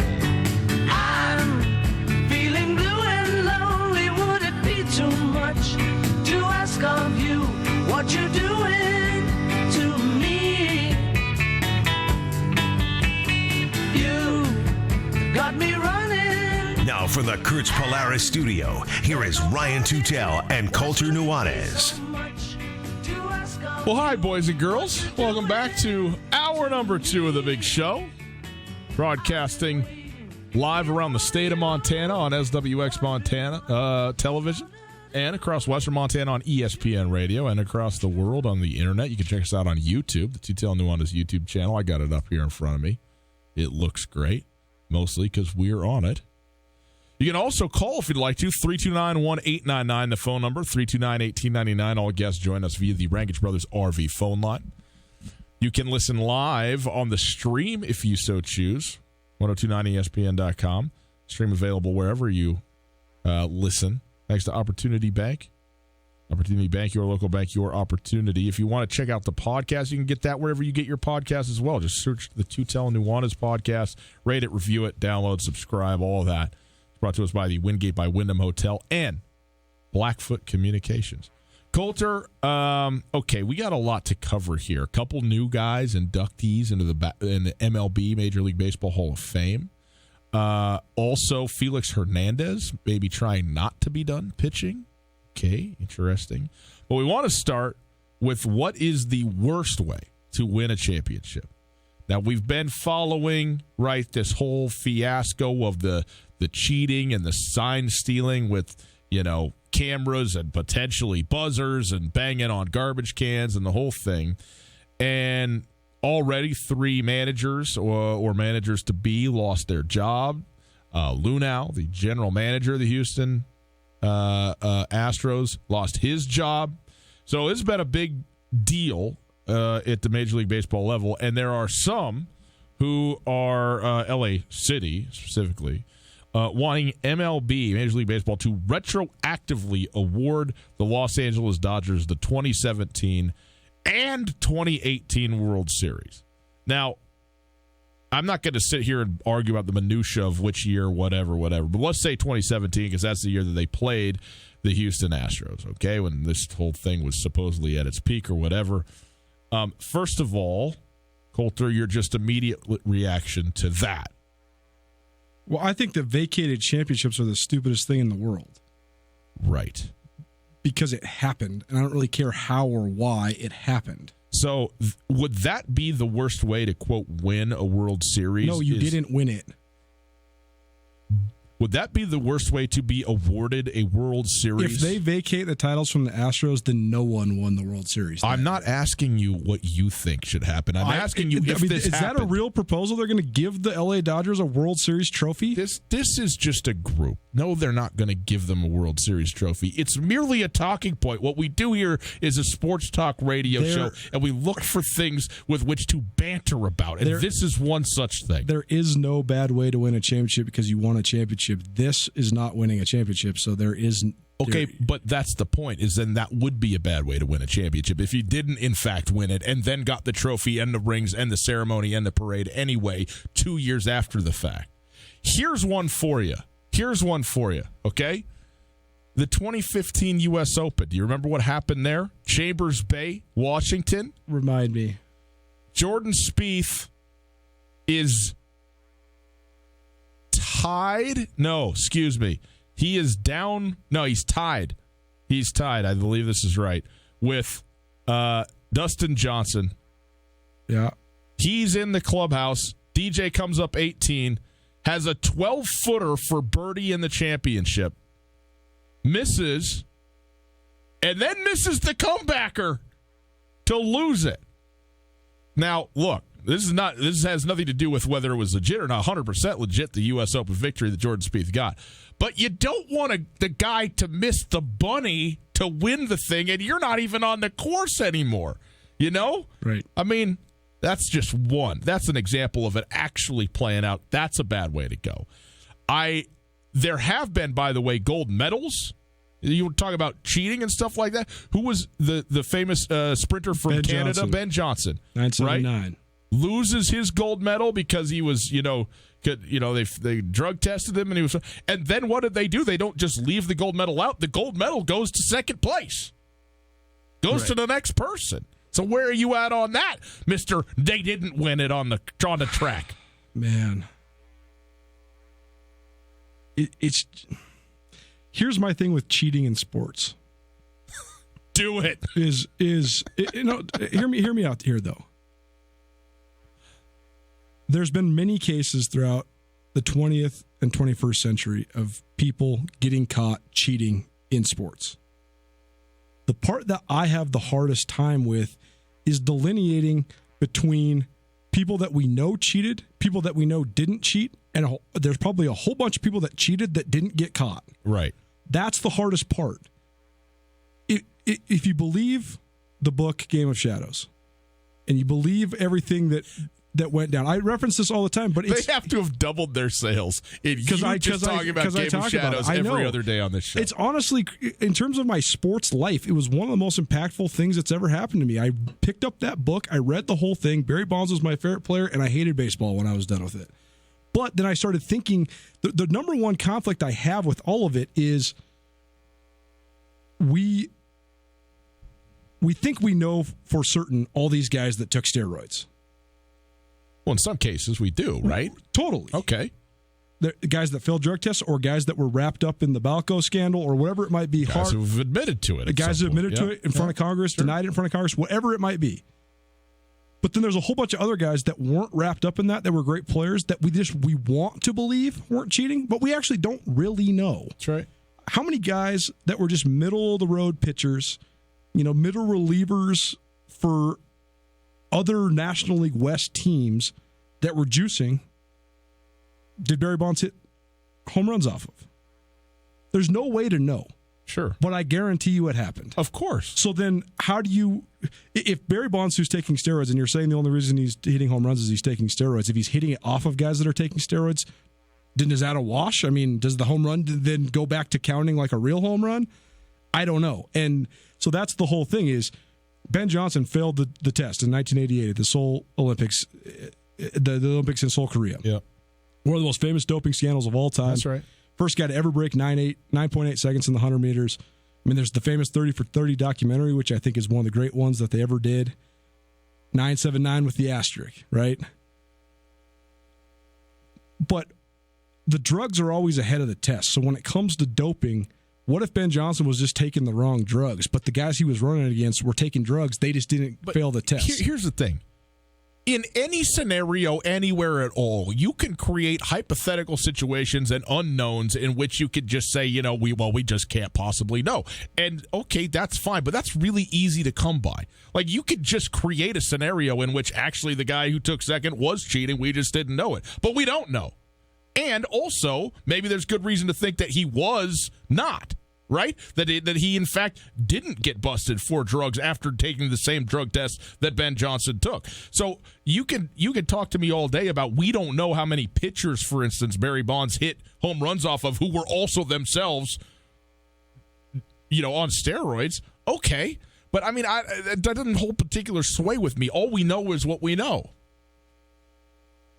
It's just such a deeper thing when it comes to doping, because if you are blood doping in cycling or you are taking HGH in baseball or whatever, it really does. It gives you such a huge advantage. But then as a competitor, as someone that is elite at your sport and you have no physical possible way to compete, cycling is the greatest example. Say you're one of the 15 best cyclists in the world. You're the number one guy on your team. But the guys that are ahead of you are blood doping. You will never catch them. Never. You cannot. Yes. So then, therefore, if you want to be competitive, it's my presumption that anybody that wants to be competitive in those sports is forced to do it almost.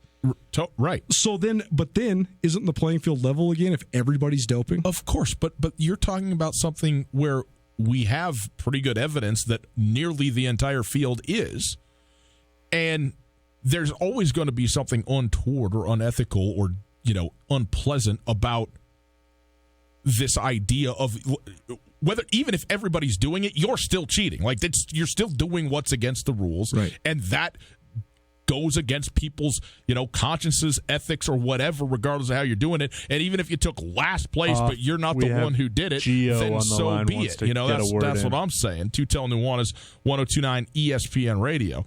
But I think that the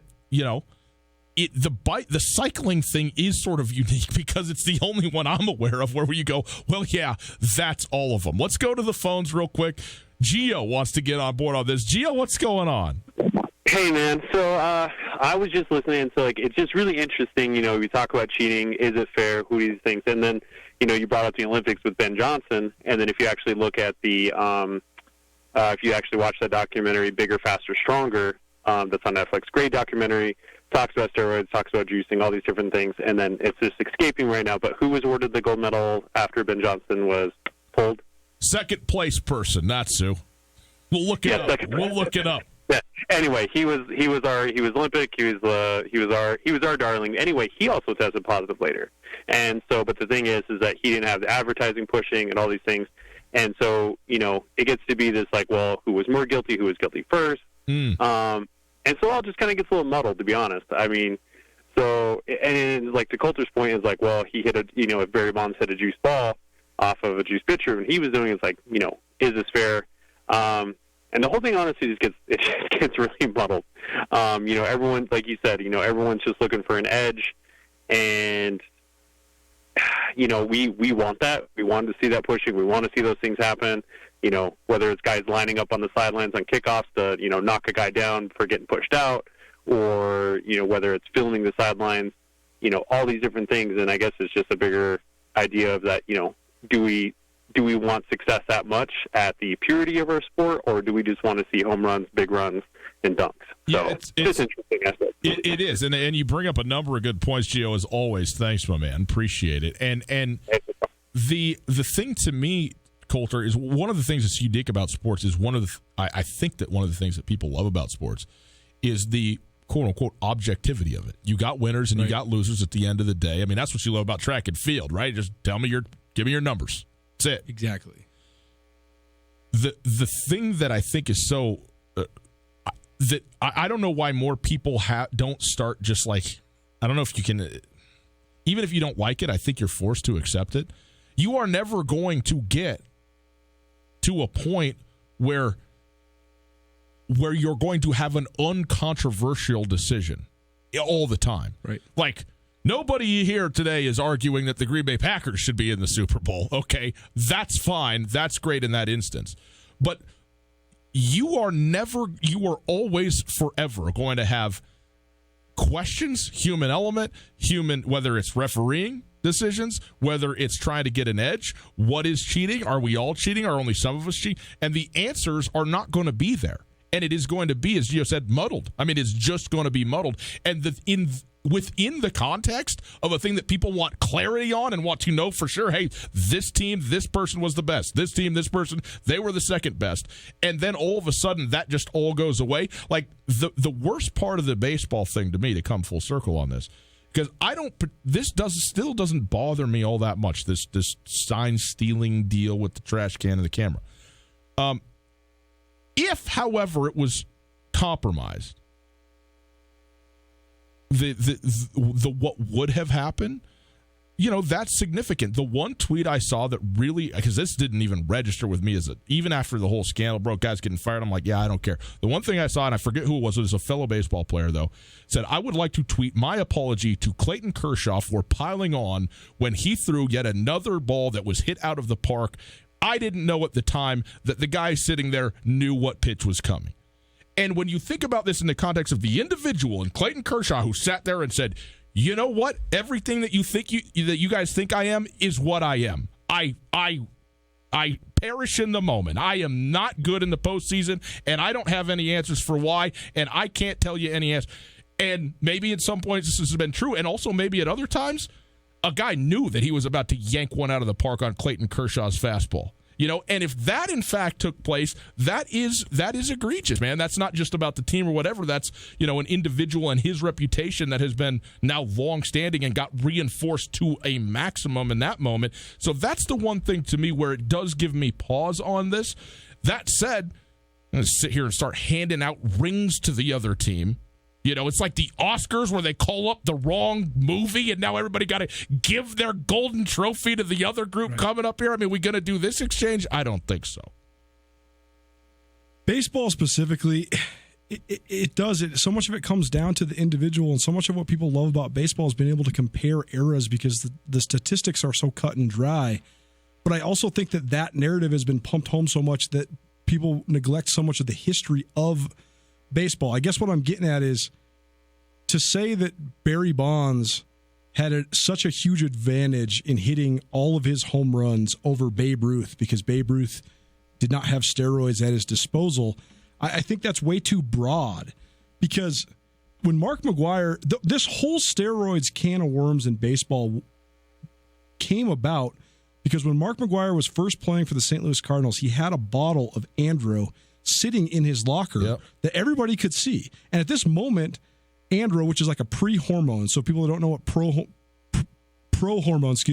a pro-hormone is like a precursor to a steroid. So if you take it, your body turns it into an anabolic substance. So it's not as intense or as immediately effective as a true anabolic shot, but it's still significantly more than eating peanut butter and jelly sandwiches. I'll tell you that. But it wasn't cheating at the moment because it wasn't banned yet. And then when the reporter asked him, he said, oh, yeah, I just take this because it's part of my fitness regimen. And then they started researching the substance. All of a sudden it becomes banned. All of a sudden it's revealed that so many different subjects in baseball are taking these things. But I guess what I'm saying is even all the most legal substances that are available on the market are still significant performance enhancers compared to what so many guys had in the past. So to act, Babe Ruth took positive performance degenerators all the time. I mean, there was how many cigars and whiskeys can you have before the game? But then there was also like the whole thing in the late '60s and early '70s before amphetamines were made illegal in baseball. People are just greeny meanies. They're just eating speed. If you don't think that helps you when you're in the batter's box, you're just lying to yourself. All I'm saying is that. Have you seen the Ken Burns documentary about baseball? No. It's phenomenal. Didn't watch Aaron Hernandez. It's phenomenal just about the way that it just reveals the history of America through the history of the game. And baseball's in a transition point now where it's not necessarily regarded as America's pastime anymore, but it was for 150 plus years. America and baseball were so intertwined. No doubt. And the part, though, I think that so many Americans have been in denial of, though, is that baseball is cheating and Americans are cheaters. And people don't want to admit it. But it's just the truth. And that's what I just think when I analyze baseball, I want to analyze it based on eras. And if steroids were a part of that era, that's a part of the history of the game. And rather than thinking, this guy did them, this guy didn't, this guy did them, this guy didn't, it was a part of the era. So just analyze the era for what it was. Well, I just don't, I mean, that's nice to say. I have no idea what that means. Like, what do what you are saying is you have to take it as a whole, but what that does not, so you can take it as a whole in cycling because it's pretty clear that basically it is everybody. In baseball, it's very clear that it is a very big split between who did and who didn't, and that's why there is a desire for some sort of adjudication, because you do want to make that separation because it's worthwhile, because to just say, oh, this was the steroid era, these are the numbers, does a huge disservice to the guys who did not use steroids. I guess what I'm saying is even the guys that definitively did not use steroids were almost certainly using some sort of performance-enhancing substances that give them an advantage over people from previous generations. What? I mean, that. So what? Like that. So then it draws the line of what is cheating. No, because I could put together a package of 50 supplements that'll give you, in totality, better results than anabolic steroids. Bro, car racing, okay? 100 years ago, if you were going 61 in a car, you were on the verge of death, okay? And now you got a rocket ship strapped to the back of four wheels and you're hauling off through the sand dunes in Nevada. So to compare eras and go, okay, well, this is a better enhancer with the nitroglycerin on fire than it was with the, the kerosene that they were using in 1907. So what? Like, it's merely a progression over time. It's not about cheating as such. And now that this substance or whatever is banned, but it wasn't at that time, that is a matter of just the administration of the game, of the sport. But we still haven't talked about what it is to have been actively and knowingly cheating for an advantage.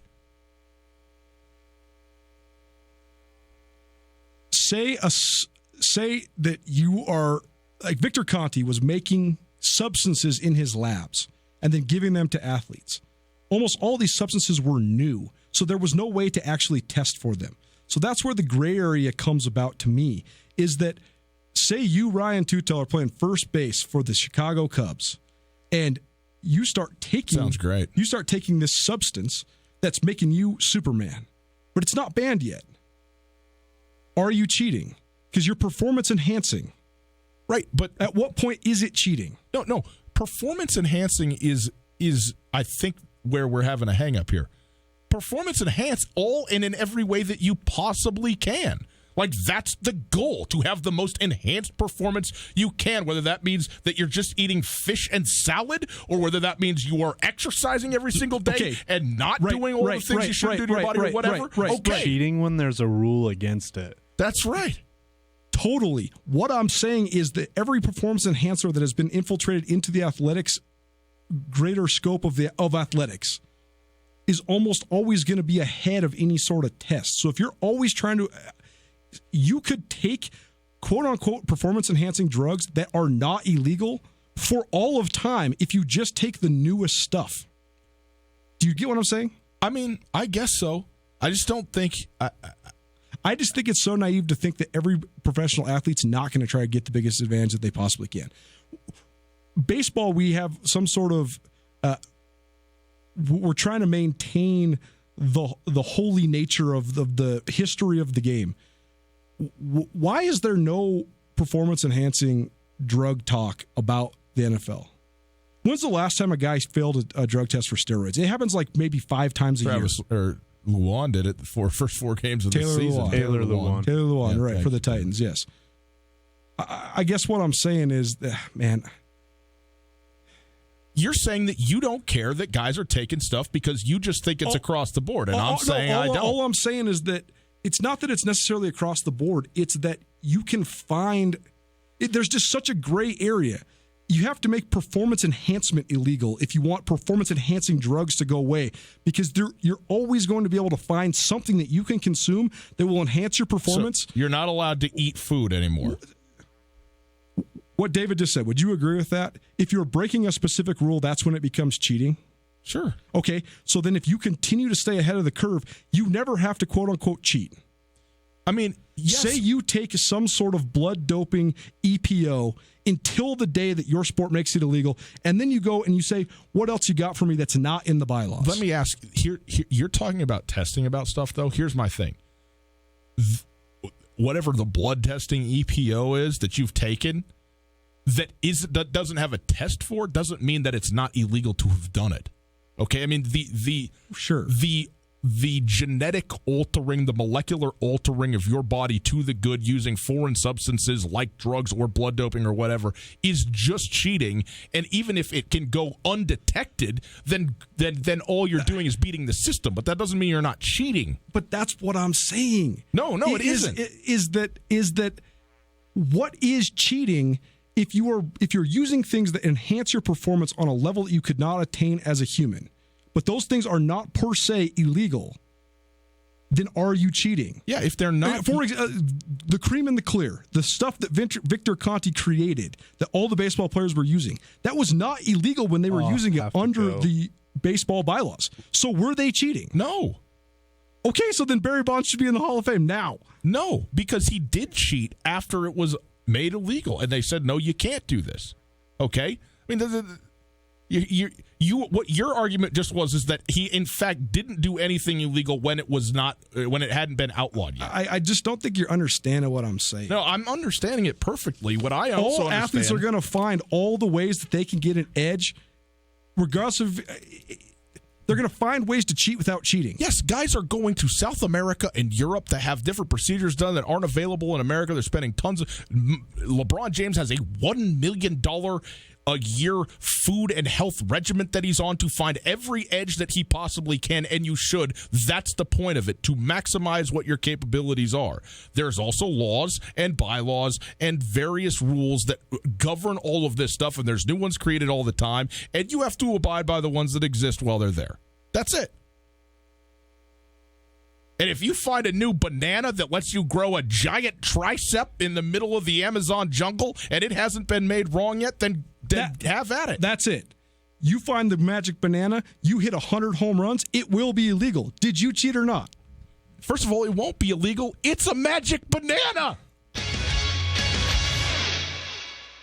In Western Montana, we know shopping local matters, and you may think you'd pay more for the quality and customer service that comes with it, but not at Selway Armory. Selway Armory is locally owned with knowledgeable specialists that can answer your questions. In addition to the expertise, though, Selway Armory also has a bigger selection and lower prices than the box stores. When you're in the market for firearms and accessories, save money with the experts at Selway Armory. Selway Armory, 2825 Stockyard Road, Unit E6, and online at selwayarmory.com. Have you been in an accident and have no idea what to do? I'm here with Catherine from the Advocates Injury Attorneys. Unfortunately, people are injured in accidents every day, and dealing with the insurance company can add even more pain to an already bad situation. That is where hiring the advocates can help. Let us guide you through the process and take on the hassles for you so you can just focus on getting better. If you've been injured in an accident, give the Advocates a call, 406-640-4444, or online at montanaadvocates.com. The Advocates are on your side. Hey there, Colter Nuanez from your favorite daily sports talk show, Two Tell Nuanez. I'm here with Tom from Aspen Sound. Tom, last winter I got a sweet car starter. It's something I think everybody needs. You know, Colter, I couldn't agree more, and my wife sure thinks so too. We've got a lot of sweet deals. We actually have it capable now where you can start it from your phone from anywhere you'd like. We have two-way remotes that'll confirm to you the vehicle started, all the way down to our basic package starting at just $299 installed. Come on in and check us out. Feel the music at Aspen Sound. The holidays passed, sick of the snow, looking forward to the weekend and a tube of cookie dough? You got the wintertime blues now, baby. It's the wintertime blues. Wait, the wintertime blues?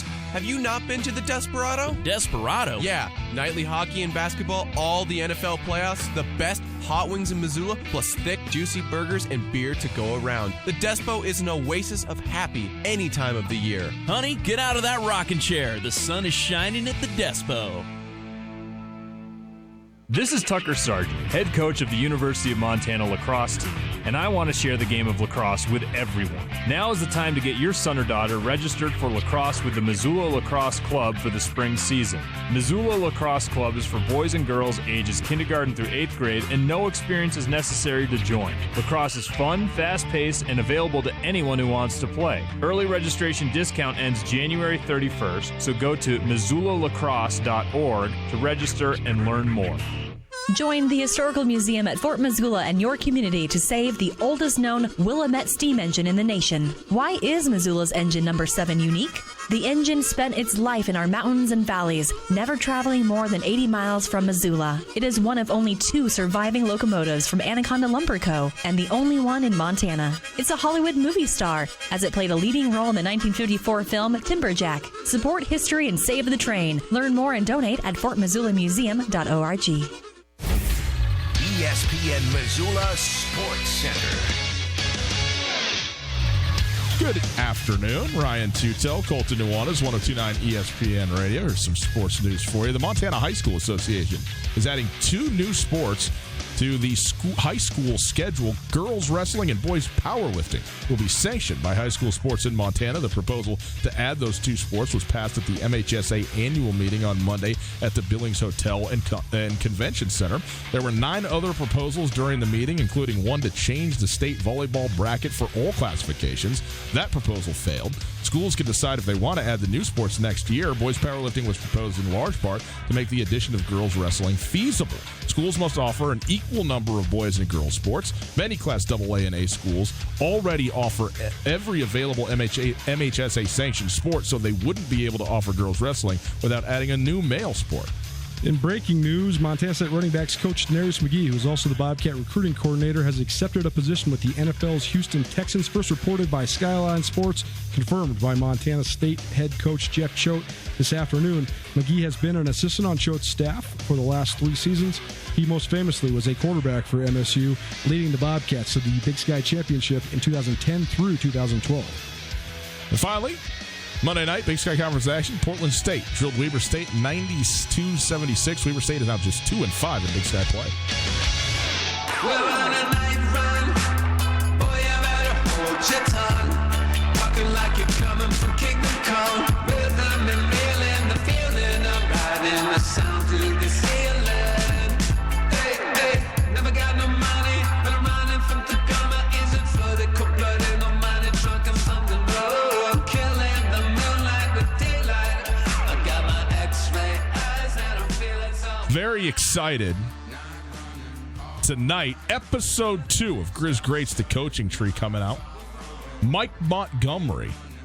I think you'd probably say, Colt, the most accomplished coach. He's obviously maybe had the most time of anybody on the coaching tree, more or less, to have a career in the field. But Mike Montgomery, the head coach of the Grizzlies for 8 seasons. He was also an assistant coach for 2 more years prior to that. Went on to be the head coach at Stanford. Had an unbelievable run there, went to a Final Four, coached in the NBA with the Golden State Warriors for a couple of years. The head coach at Cal, Travis DeCuire, was on his coaching staff there. At Berkeley, while he was there. So both accomplished in his own right and also certainly one of the keys. And I think Travis DeCuire, frankly, credited him almost explicitly with being the guy that kept the tree going by grafting in other Montana guys into areas where they could come back and be head coaches at the University of Montana and elsewhere. In any case, episode 2 with Mike Montgomery, our conversation with him, is going to be out later on this evening. We're really looking forward to bringing you that, but wanted to get you ready for it, whet your appetite with a little sound from that thing right here, right now. But Coulter, when you think about Mike Montgomery and all the things that he did, Judd Heathcote's the godfather, but Mike Montgomery is maybe the grandfather of the whole coaching tree. And it actually might even be the opposite, right? Like Judd Heathcote might be the grandfather, and Mike Montgomery might be the godfather because he's the one moving the pieces. He's kind of the tie that binds all of these guys. Right. Mike Montgomery is such an interesting analysis because Mike Montgomery, first of all, deserves so much credit for sort of taking that foundation that Judd Heathcote built and then elevating it in the 80s and recruiting great players like Derek Pope and Larry Krystkowiak and Wayne Tinkle to the University of Montana, and that's what kind of helped this whole coaching tree exist to this day.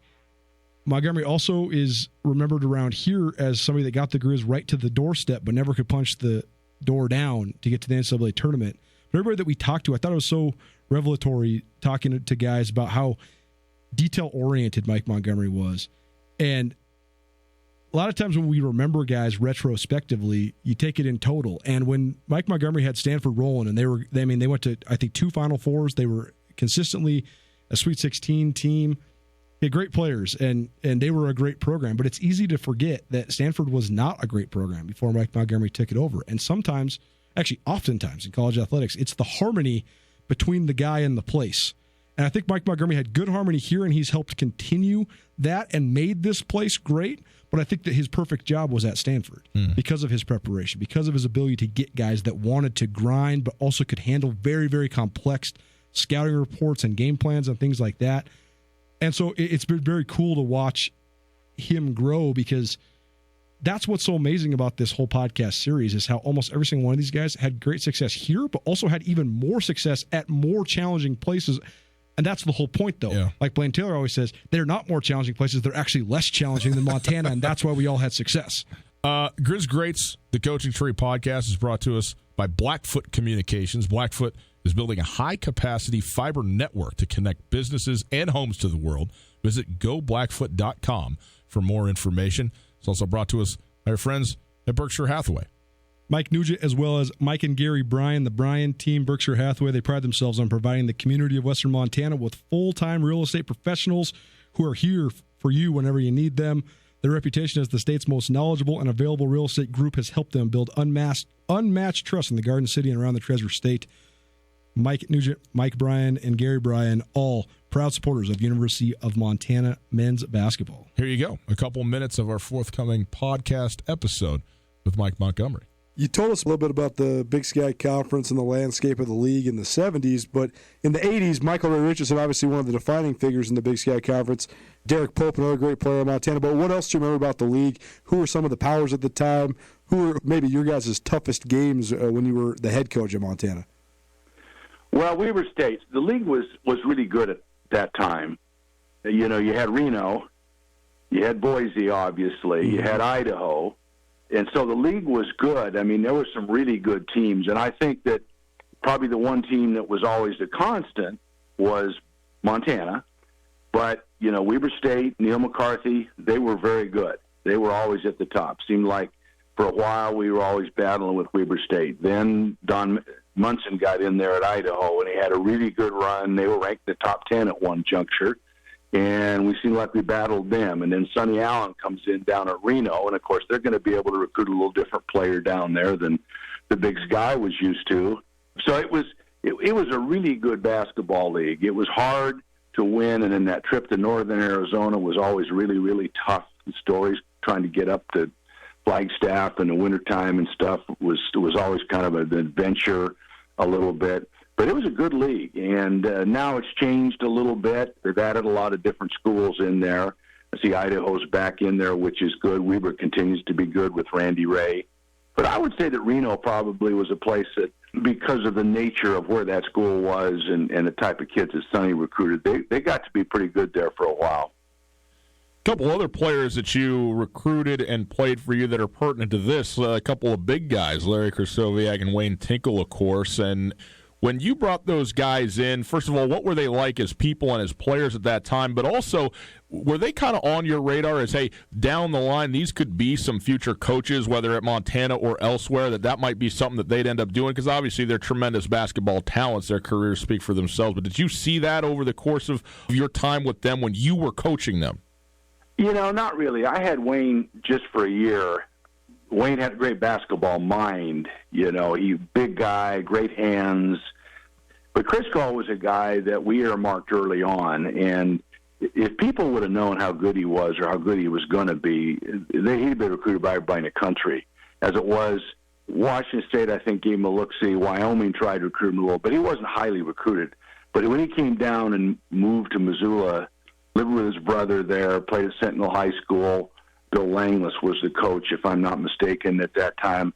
Larry was a 6'7", maybe 195, tough guy and hard worker, and the kind of guy that we always won with, the kind of guy we wanted to recruit. Montana kid that loved the game and going to give you everything he had. Well, and he grew, and he got really, really strong and physical, and he's dominated the league. I mean, you got him the ball inside, and he was going to score it or make you pay for it. And then he went full circle. He got out, and he played the league for a number of years, and when you're around basketball that long, married a gal that had played basketball, Wisconsin, Milwaukee, I think, Jan, and he got back in it and was assistant in the NBA for a while, and then came back to Montana and did a great job, and he's done a great job at Utah, and Wayne's done a great job at Oregon State. So it's fun to watch those guys. I mean, it really is. And when I go to practice, they're using the same terminology. You can see them do the same drills. And every once in a while, they'll make a comment that I had made 35 years ago, and you just chuckle, because that stuff sticks with you when you're young. Something about something a guy did or didn't do, and you get on him in a certain way, and you kind of laugh, and, you feel good because they remembered something or it stuck with them when you said it. Coach, I want to just ask you sort of a broad question about your time at Montana, because you had talked about, the kids would run downtown. Didn't seem like guys got in too much trouble. You had a great friend, group that you were with some coaches and so forth. But what was it like to be a young head coach in Missoula, Montana in the late 70s and early 80s? Like Robin Selvig did. A guy could have stayed there forever. It's just you would have worn out your welcome because basketball was so important there that eventually you were going to stumble. And, that's gotten to be sort of the nature of the beast. But it was a simpler time, and I'll say this, even though I've lived in California now quite a while now. When I first got to Boise was a place that it hadn't been sullied by everybody moving north. It was a place where if you did something wrong, maybe in terms of took a left turn when you weren't supposed to, cop might stop you and say, hey, come on now, you can't do that. And, in fact, I had a guy put a dot in the back of my driver's license and say, if we catch you again, we're going to give you a ticket, And that was the kind of thing you just didn't ever see happen. And now, of course, as everybody's moved north, they call it Californiation or whatever they call it, where everybody's moved north and taken up all the really nice properties, and the values up there have changed. And I think Montana was just an outpost where you could, it was a $5 speeding ticket. Nobody got too concerned. You could actually, not to mention or promote Mike Larson's bar, but you could actually go to Stockman's Bar and Grill and, after work and have a beer or two. The lawyers, the doctors, the judges were all there, and then it sort of transitioned as the students started to come in and the younger group, the older guys would move out, and it just was, everything fit, everything worked. It was a great time, and it's gotten to be more difficult for sure. So it was a good place for me to be for sure, and as I said, there's no real reason to want to leave. Town, it got small a little bit, where you'd done about what you could do, and you knew that at some point they were going to be unhappy with you, and then you get an opportunity to go to Stanford, a place like Stanford. That just didn't happen out of the Big Sky Conference. So I was very fortunate to have that happen, but I loved every minute of it in Missoula. I got a lot of people that are still great friends. I don't see them all that much, but I was at Robin Selvig's son's wedding in Half Moon Bay, and there was a lot of guys that came down and attended the wedding. It was just like old times. Mike Montgomery joining us on the Grizz Greats Coaching Tree podcast. It was a blast to talk to him. Certainly appreciate his time, and it's a great episode. Encourage everybody to go listen to it.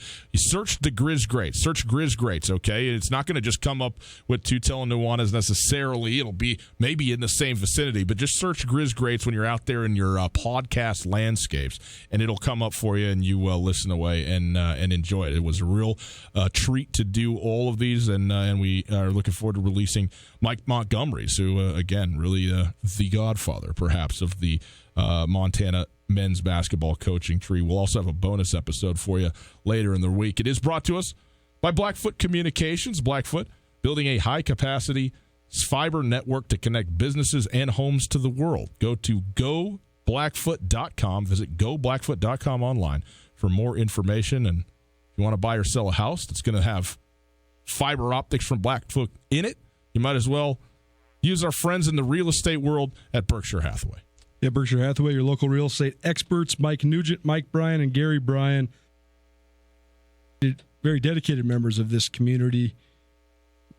Mike Bryan and Gary Bryan, the Bryan team, have more than 25 years of experience in Missoula. Mike Nugent, he's a Missoula native with extensive local knowledge as well. Berkshire Hathaway encouraging you to remember, no question is bad to ask your local real estate experts. We will either do proposed rule change in the NFL, which is going to take effect for one game, that being the Pro Bowl, or we will continue to unravel Coulter's argument about cheating, one of the two, right after this. The Polaris New Year's sale event is on now, and it is the perfect time to find your perfect ride at Kurtz Polaris. Financing as low as 3.99% APR for 36 months and savings up to $3,500. Kurtz Polaris at 2904 West Broadway in Missoula and on Highway 83 in Sealy. The mountains are full of snow, and Kurtz has all the best machines, apparel, and accessories to take full advantage of the season. Online at KurtzPolaris.com, the most fun you can have in snow. Kurtz Polaris, winter awaits. Now, the Montana Club's happy hour features BOGO beverages. Our expertly mixed cocktails, microbrews, domestics, and wine are buy one, get one free 7 days a week from 3 to 5:30. Stop in on Friday for Montini night. Sip on a top shelf martini for only $6, 5:30 to close. When you've worked hard all day and are ready to relax, the Montana Club has got you covered with BOGO happy hour 7 days a week, 3 to 5:30 on Brooks and North Reserve, Missoula. Hi there. It's Les Schwab Tires. Well, more like Les Schwab alignment and brakes and shocks and wheels and tires. Now, some tire places don't offer all that. They only sell tires. And we're not sure how they sleep at night, because all those services affect things like steering and stopping. That's why we offer more than tires to help keep you safe. Stop by or book an appointment at leschwab.com. Les Schwab Tires, doing the right thing since 1952. On Russell, across from the fairgrounds. It's easy to make healthy choices with Florence Coffee's variety of organic milk alternatives for your favorite beverage. Whether you have dietary needs or you just want to try something different, Florence Coffee carries organic oat, soy, and almond milks. Enjoy that smooth Florence Coffee flavor with milk alternatives. Stop by any of our locations in Western Montana or go to FlorenceCoffeeCo.com. Florence Coffee Company. Hey, it's Coulter, and I'm here with Catherine from The Advocates. If you've been in a car accident or need help dealing with the insurance companies, you should give The Advocates a call. They can tell you if you have a case right over the phone. That's right. It doesn't cost anything to call, and we'd be happy to talk to you and assess your situation. You don't want to have to deal with contacting the insurance companies and setting up a claim. We can do that for you. We take the hassle out of the process, so you can just focus on getting better. There you go, folks. If you've been injured in an accident, give The Advocates a call, 406-640-4444, or online at montanaadvocates.com. You deserve The Advocates. Hey, guys, you ever heard of Magic Johnson? Rings a bell. One of the greatest basketball superstars of all time played for a man named Judd Heathcote at Michigan State. And guess what? Judd Heathcote started his career at the University of Montana. Coulter, did you know that 2 former University of Montana head coaches have been head coaches in the NBA and 1 on Team USA? Isn't that amazing? And that's why we've created Grizz Greats, the Coaching Tree podcast. Get it wherever you get your podcast. Just search Grizz Greats. It's a phenomenal and historic podcast series proudly presented by Blackfoot Communications and Berkshire Hathaway Real Estate. Missoula Electric Co-op offers eligible students the opportunity to compete for one of 14 $1,000 scholarships. 2 scholarship recipients will be awarded to each district within MEC's service area. All active members of Missoula Electric Cooperative or qualifying dependents may apply for a scholarship. Visit MissoulaElectric.com for more information on how to apply. All scholarship applications must be received by 5 p.m. on Monday, January 27th. If you have questions, please contact Vicki at 541-6320. Tutel and Nuanez on 102.9 ESPN Radio for Missoula.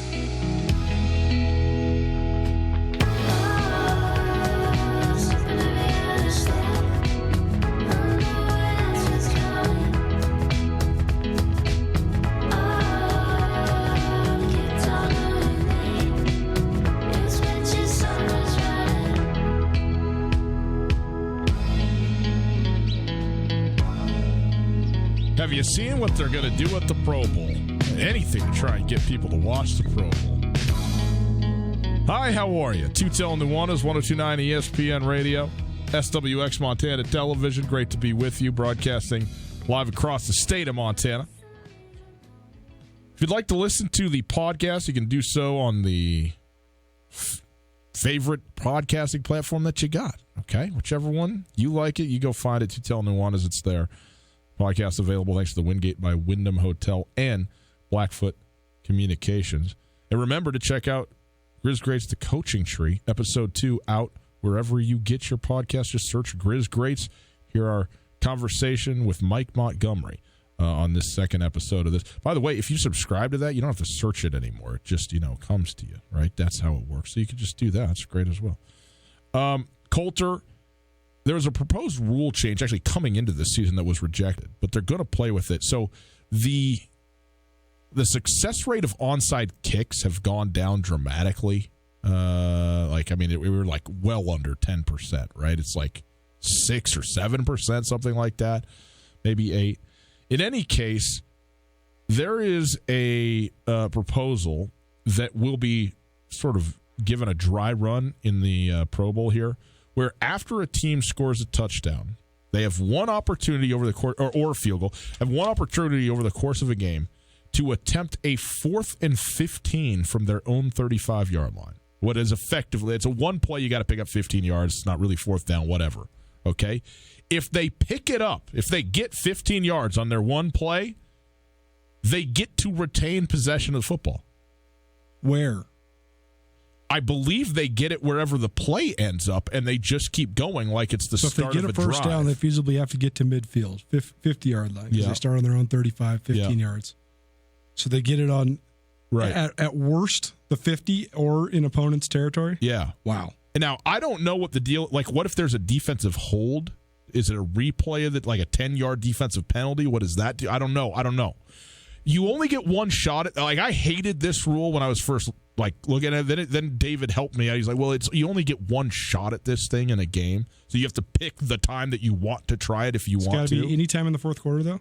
Fourth quarter only, and only once. So that makes it a little bit more palatable. In the case of a Pro Bowl, I don't really care. That's fine. Here's the thing I don't understand, Coulter. And David, you can help me out on this too, because you know this. But they used to have this onside kick where they would pound the ball straight into the ground, and it would bounce up in the air, 20, 30 feet in the air, but still not go all that far. And there was plenty of time while the ball was in the air for the players covering the kick to go rally to the ball. But because it had hit the ground, you couldn't fair catch it because it's technically on a bounce. Now, I don't know if they outlawed that style of kick. I think what they did is they said you actually are allowed now to fair catch that ball.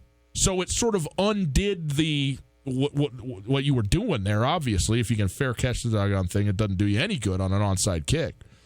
But I also don't know, so what is it, it's got to bounce twice or something like that, or else you can't get it? David thinks the best onside kick is just to send a screamer at the fattest guy on the front line. That's what David says, right?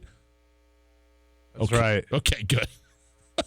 Just hammer somebody. But I mean, I don't understand why they do the thing. It doesn't work doing this diagonal thing almost ever. I think you try and kick it over that first line of guys and find that soft spot. I realize they have obviously a head start to that, but if that thing starts bouncing around, if you get into a space and hope that the oblong nature of the football makes it harder to pick up, and we see guys all the time try and jump on the thing, it squirts out from under them. If you can get it into a space where then you're coming at full speed, even if it's 30 yards from where you kick it from, I think that's good. I still don't understand, though, fully why we can't just pound the thing under the ground and let it go shooting up into the air. But they don't do that anymore. That's the most effective method to me. I think that they just, rather than doing, this feels gimmicky to me. This is why I hate this. Okay, so now I got to make if I get 15 yards on one play and all of a sudden I can keep the ball. I don't know. I'm not quite there with this thing yet. Why not just change the rules of the onside kick and make it more likely that you get it? How would you do that?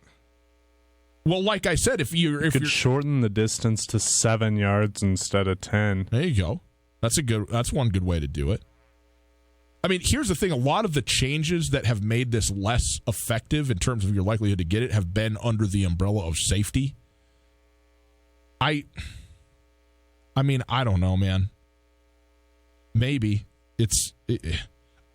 I don't see exactly, I understand what it used to be is you lined up all 10 guys on one side of the field, and the front line went and just blasted everybody in their way, and the second line came through and tried to dive on the football, and you have 21 guys over there scrambling for a football, and they're throwing themselves into each other, and so maybe that melee is too much. So, okay, separate it out, that's fine, but, not being able to have the 5-yard run-up, so now you're starting basically from a dead stop rather than with momentum to get you to your 10 yards quicker. Like David said, you could shorten it to 7 yards if you wanted to do something like that. I think you should I don't understand why you're allowed to fair catch the thing, Now, maybe that's where you really get wrecked when the ball's coming down. Somebody just takes you out. I don't know. It seems like you could make onside kicks have a better chance to be successful. I guess I don't understand why they are wanting to change this right now, or what's the motivation? Well, why don't they fix overtime first? What do you think the fix is for overtime? Go to college overtime? No! Why? Oh. Why? It's not football. That's why. Okay. Well, then don't have it be sudden death. Just play an extra period. I think they should play an extra period of 7 minutes. Like the whole kind of sudden death. If you score a touchdown, it's sudden death, but if you score a field goal, it's not. But you got to kick a field goal to maintain the game. I don't know. It's flawed. It is flawed. I agree with you. College is way more flawed, though. I'm not into the college thing. Here's what I think. 7 minutes and 18 seconds, Coulter. We're playing that duration of a period. If you go and you hold the ball for that long and then kick a field goal to win it at the end, then God bless you. You did it. But if you score quick, if you're the Kansas City Chiefs and you got a touchdown in 95 seconds, well, let's see what happens. Maybe you get 2 possessions out of it in the second, in the overtime. I'm with you on that thing. Performance enhancement is cheating or it's not. Got to decide. It's not performance enhancement. You're looking at this incorrectly. We will clear this up tomorrow. No, I don't ever want to talk about it again. Have a wonderful Tuesday, boys and girls. C-Bones, shout out.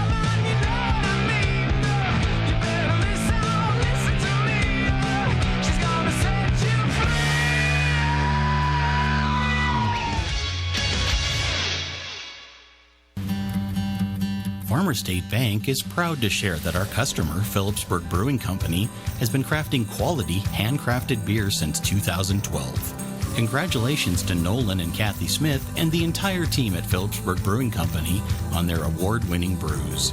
The next time you see her, ask Kathy why she calls Farmer State Bank best bank ever. Farmer State Bank, helping businesses succeed since 1907. Member FDIC. This is Mike Nugent with Berkshire Hathaway Home Services. Berkshire Hathaway provides Western Montana with full-time real estate professionals for you whenever you need us. Our reputation as the state's most knowledgeable and available real estate group has helped build unmatched trust in the Garden City and statewide. If you have been thinking of making a real estate move in the short or long term, give me a call. No pressure, no expectations. Just professional opinions and service at whatever pace you are comfortable with. Give me, Mike Nugent, a call today, 531-1802. And remember, every question is good to ask. Have you been in an accident and have no idea what to do? I'm here with Catherine from the Advocates Injury Attorneys. Unfortunately, people are injured in accidents every day, and dealing with the insurance company can add even more pain to an already bad situation. That is where hiring the advocates can help. Let us guide you through the process and take on the hassles for you so you can just focus on getting better. If you've been injured in an accident, give the Advocates a call, 406-640-4444, or online at montanaadvocates.com. The Advocates are on your side. Arts Missoula is seeking nominations for the 21st Annual Missoula Arts and Culture Awards. Individuals or groups may be nominated for awards in 5 categories: Cultural Ambassador, Individual Artist, Arts Educator, Business Support for the Arts, and Cultural Vision. Award winners will be honored at Arts Missoula's Annual Awards Luncheon at the DoubleTree Hotel on Tuesday, April 7th. Nominations will be accepted through Wednesday, February 12th. To nominate or to purchase tickets for the 21st Annual Missoula Arts and Culture Awards, go to artsmissoula.org. This is Tom Skerritt for the Borgen Project. Each year, nearly 2 million children die from preventable diseases. Each day, 30,000 people die from hunger. 500 each hour are children. The Borgen Project is turning this around. We need your help. To learn more, go to borgenproject.org. That's BORGEN project.org. Hey, Gus, you ever heard of Magic Johnson? Rings a bell. One of the greatest basketball superstars of all time played for a man named Judd Heathcote at Michigan State. And guess what? Judd Heathcote started his career at the University of Montana. Coulter, did you know that 2 former University of Montana head coaches have been head coaches in the NBA and 1 on Team USA? Isn't that amazing? And that's why we've created Grizz Greats, the Coaching Tree podcast. Get it wherever you get your podcast. Just search Grizz Greats. It's a phenomenal and historic podcast series proudly presented by Blackfoot Communications and Berkshire Hathaway Real Estate. ESPN Radio for Western Montana, KKVU HD3 Stevensville, and 102.9 FM on K275BS Missoula.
Sports radio for Florence, Lolo, Frenchtown, Arley, St. Ignatius, and Missoula. Western Montana plays here. 102.9 ESPN Radio.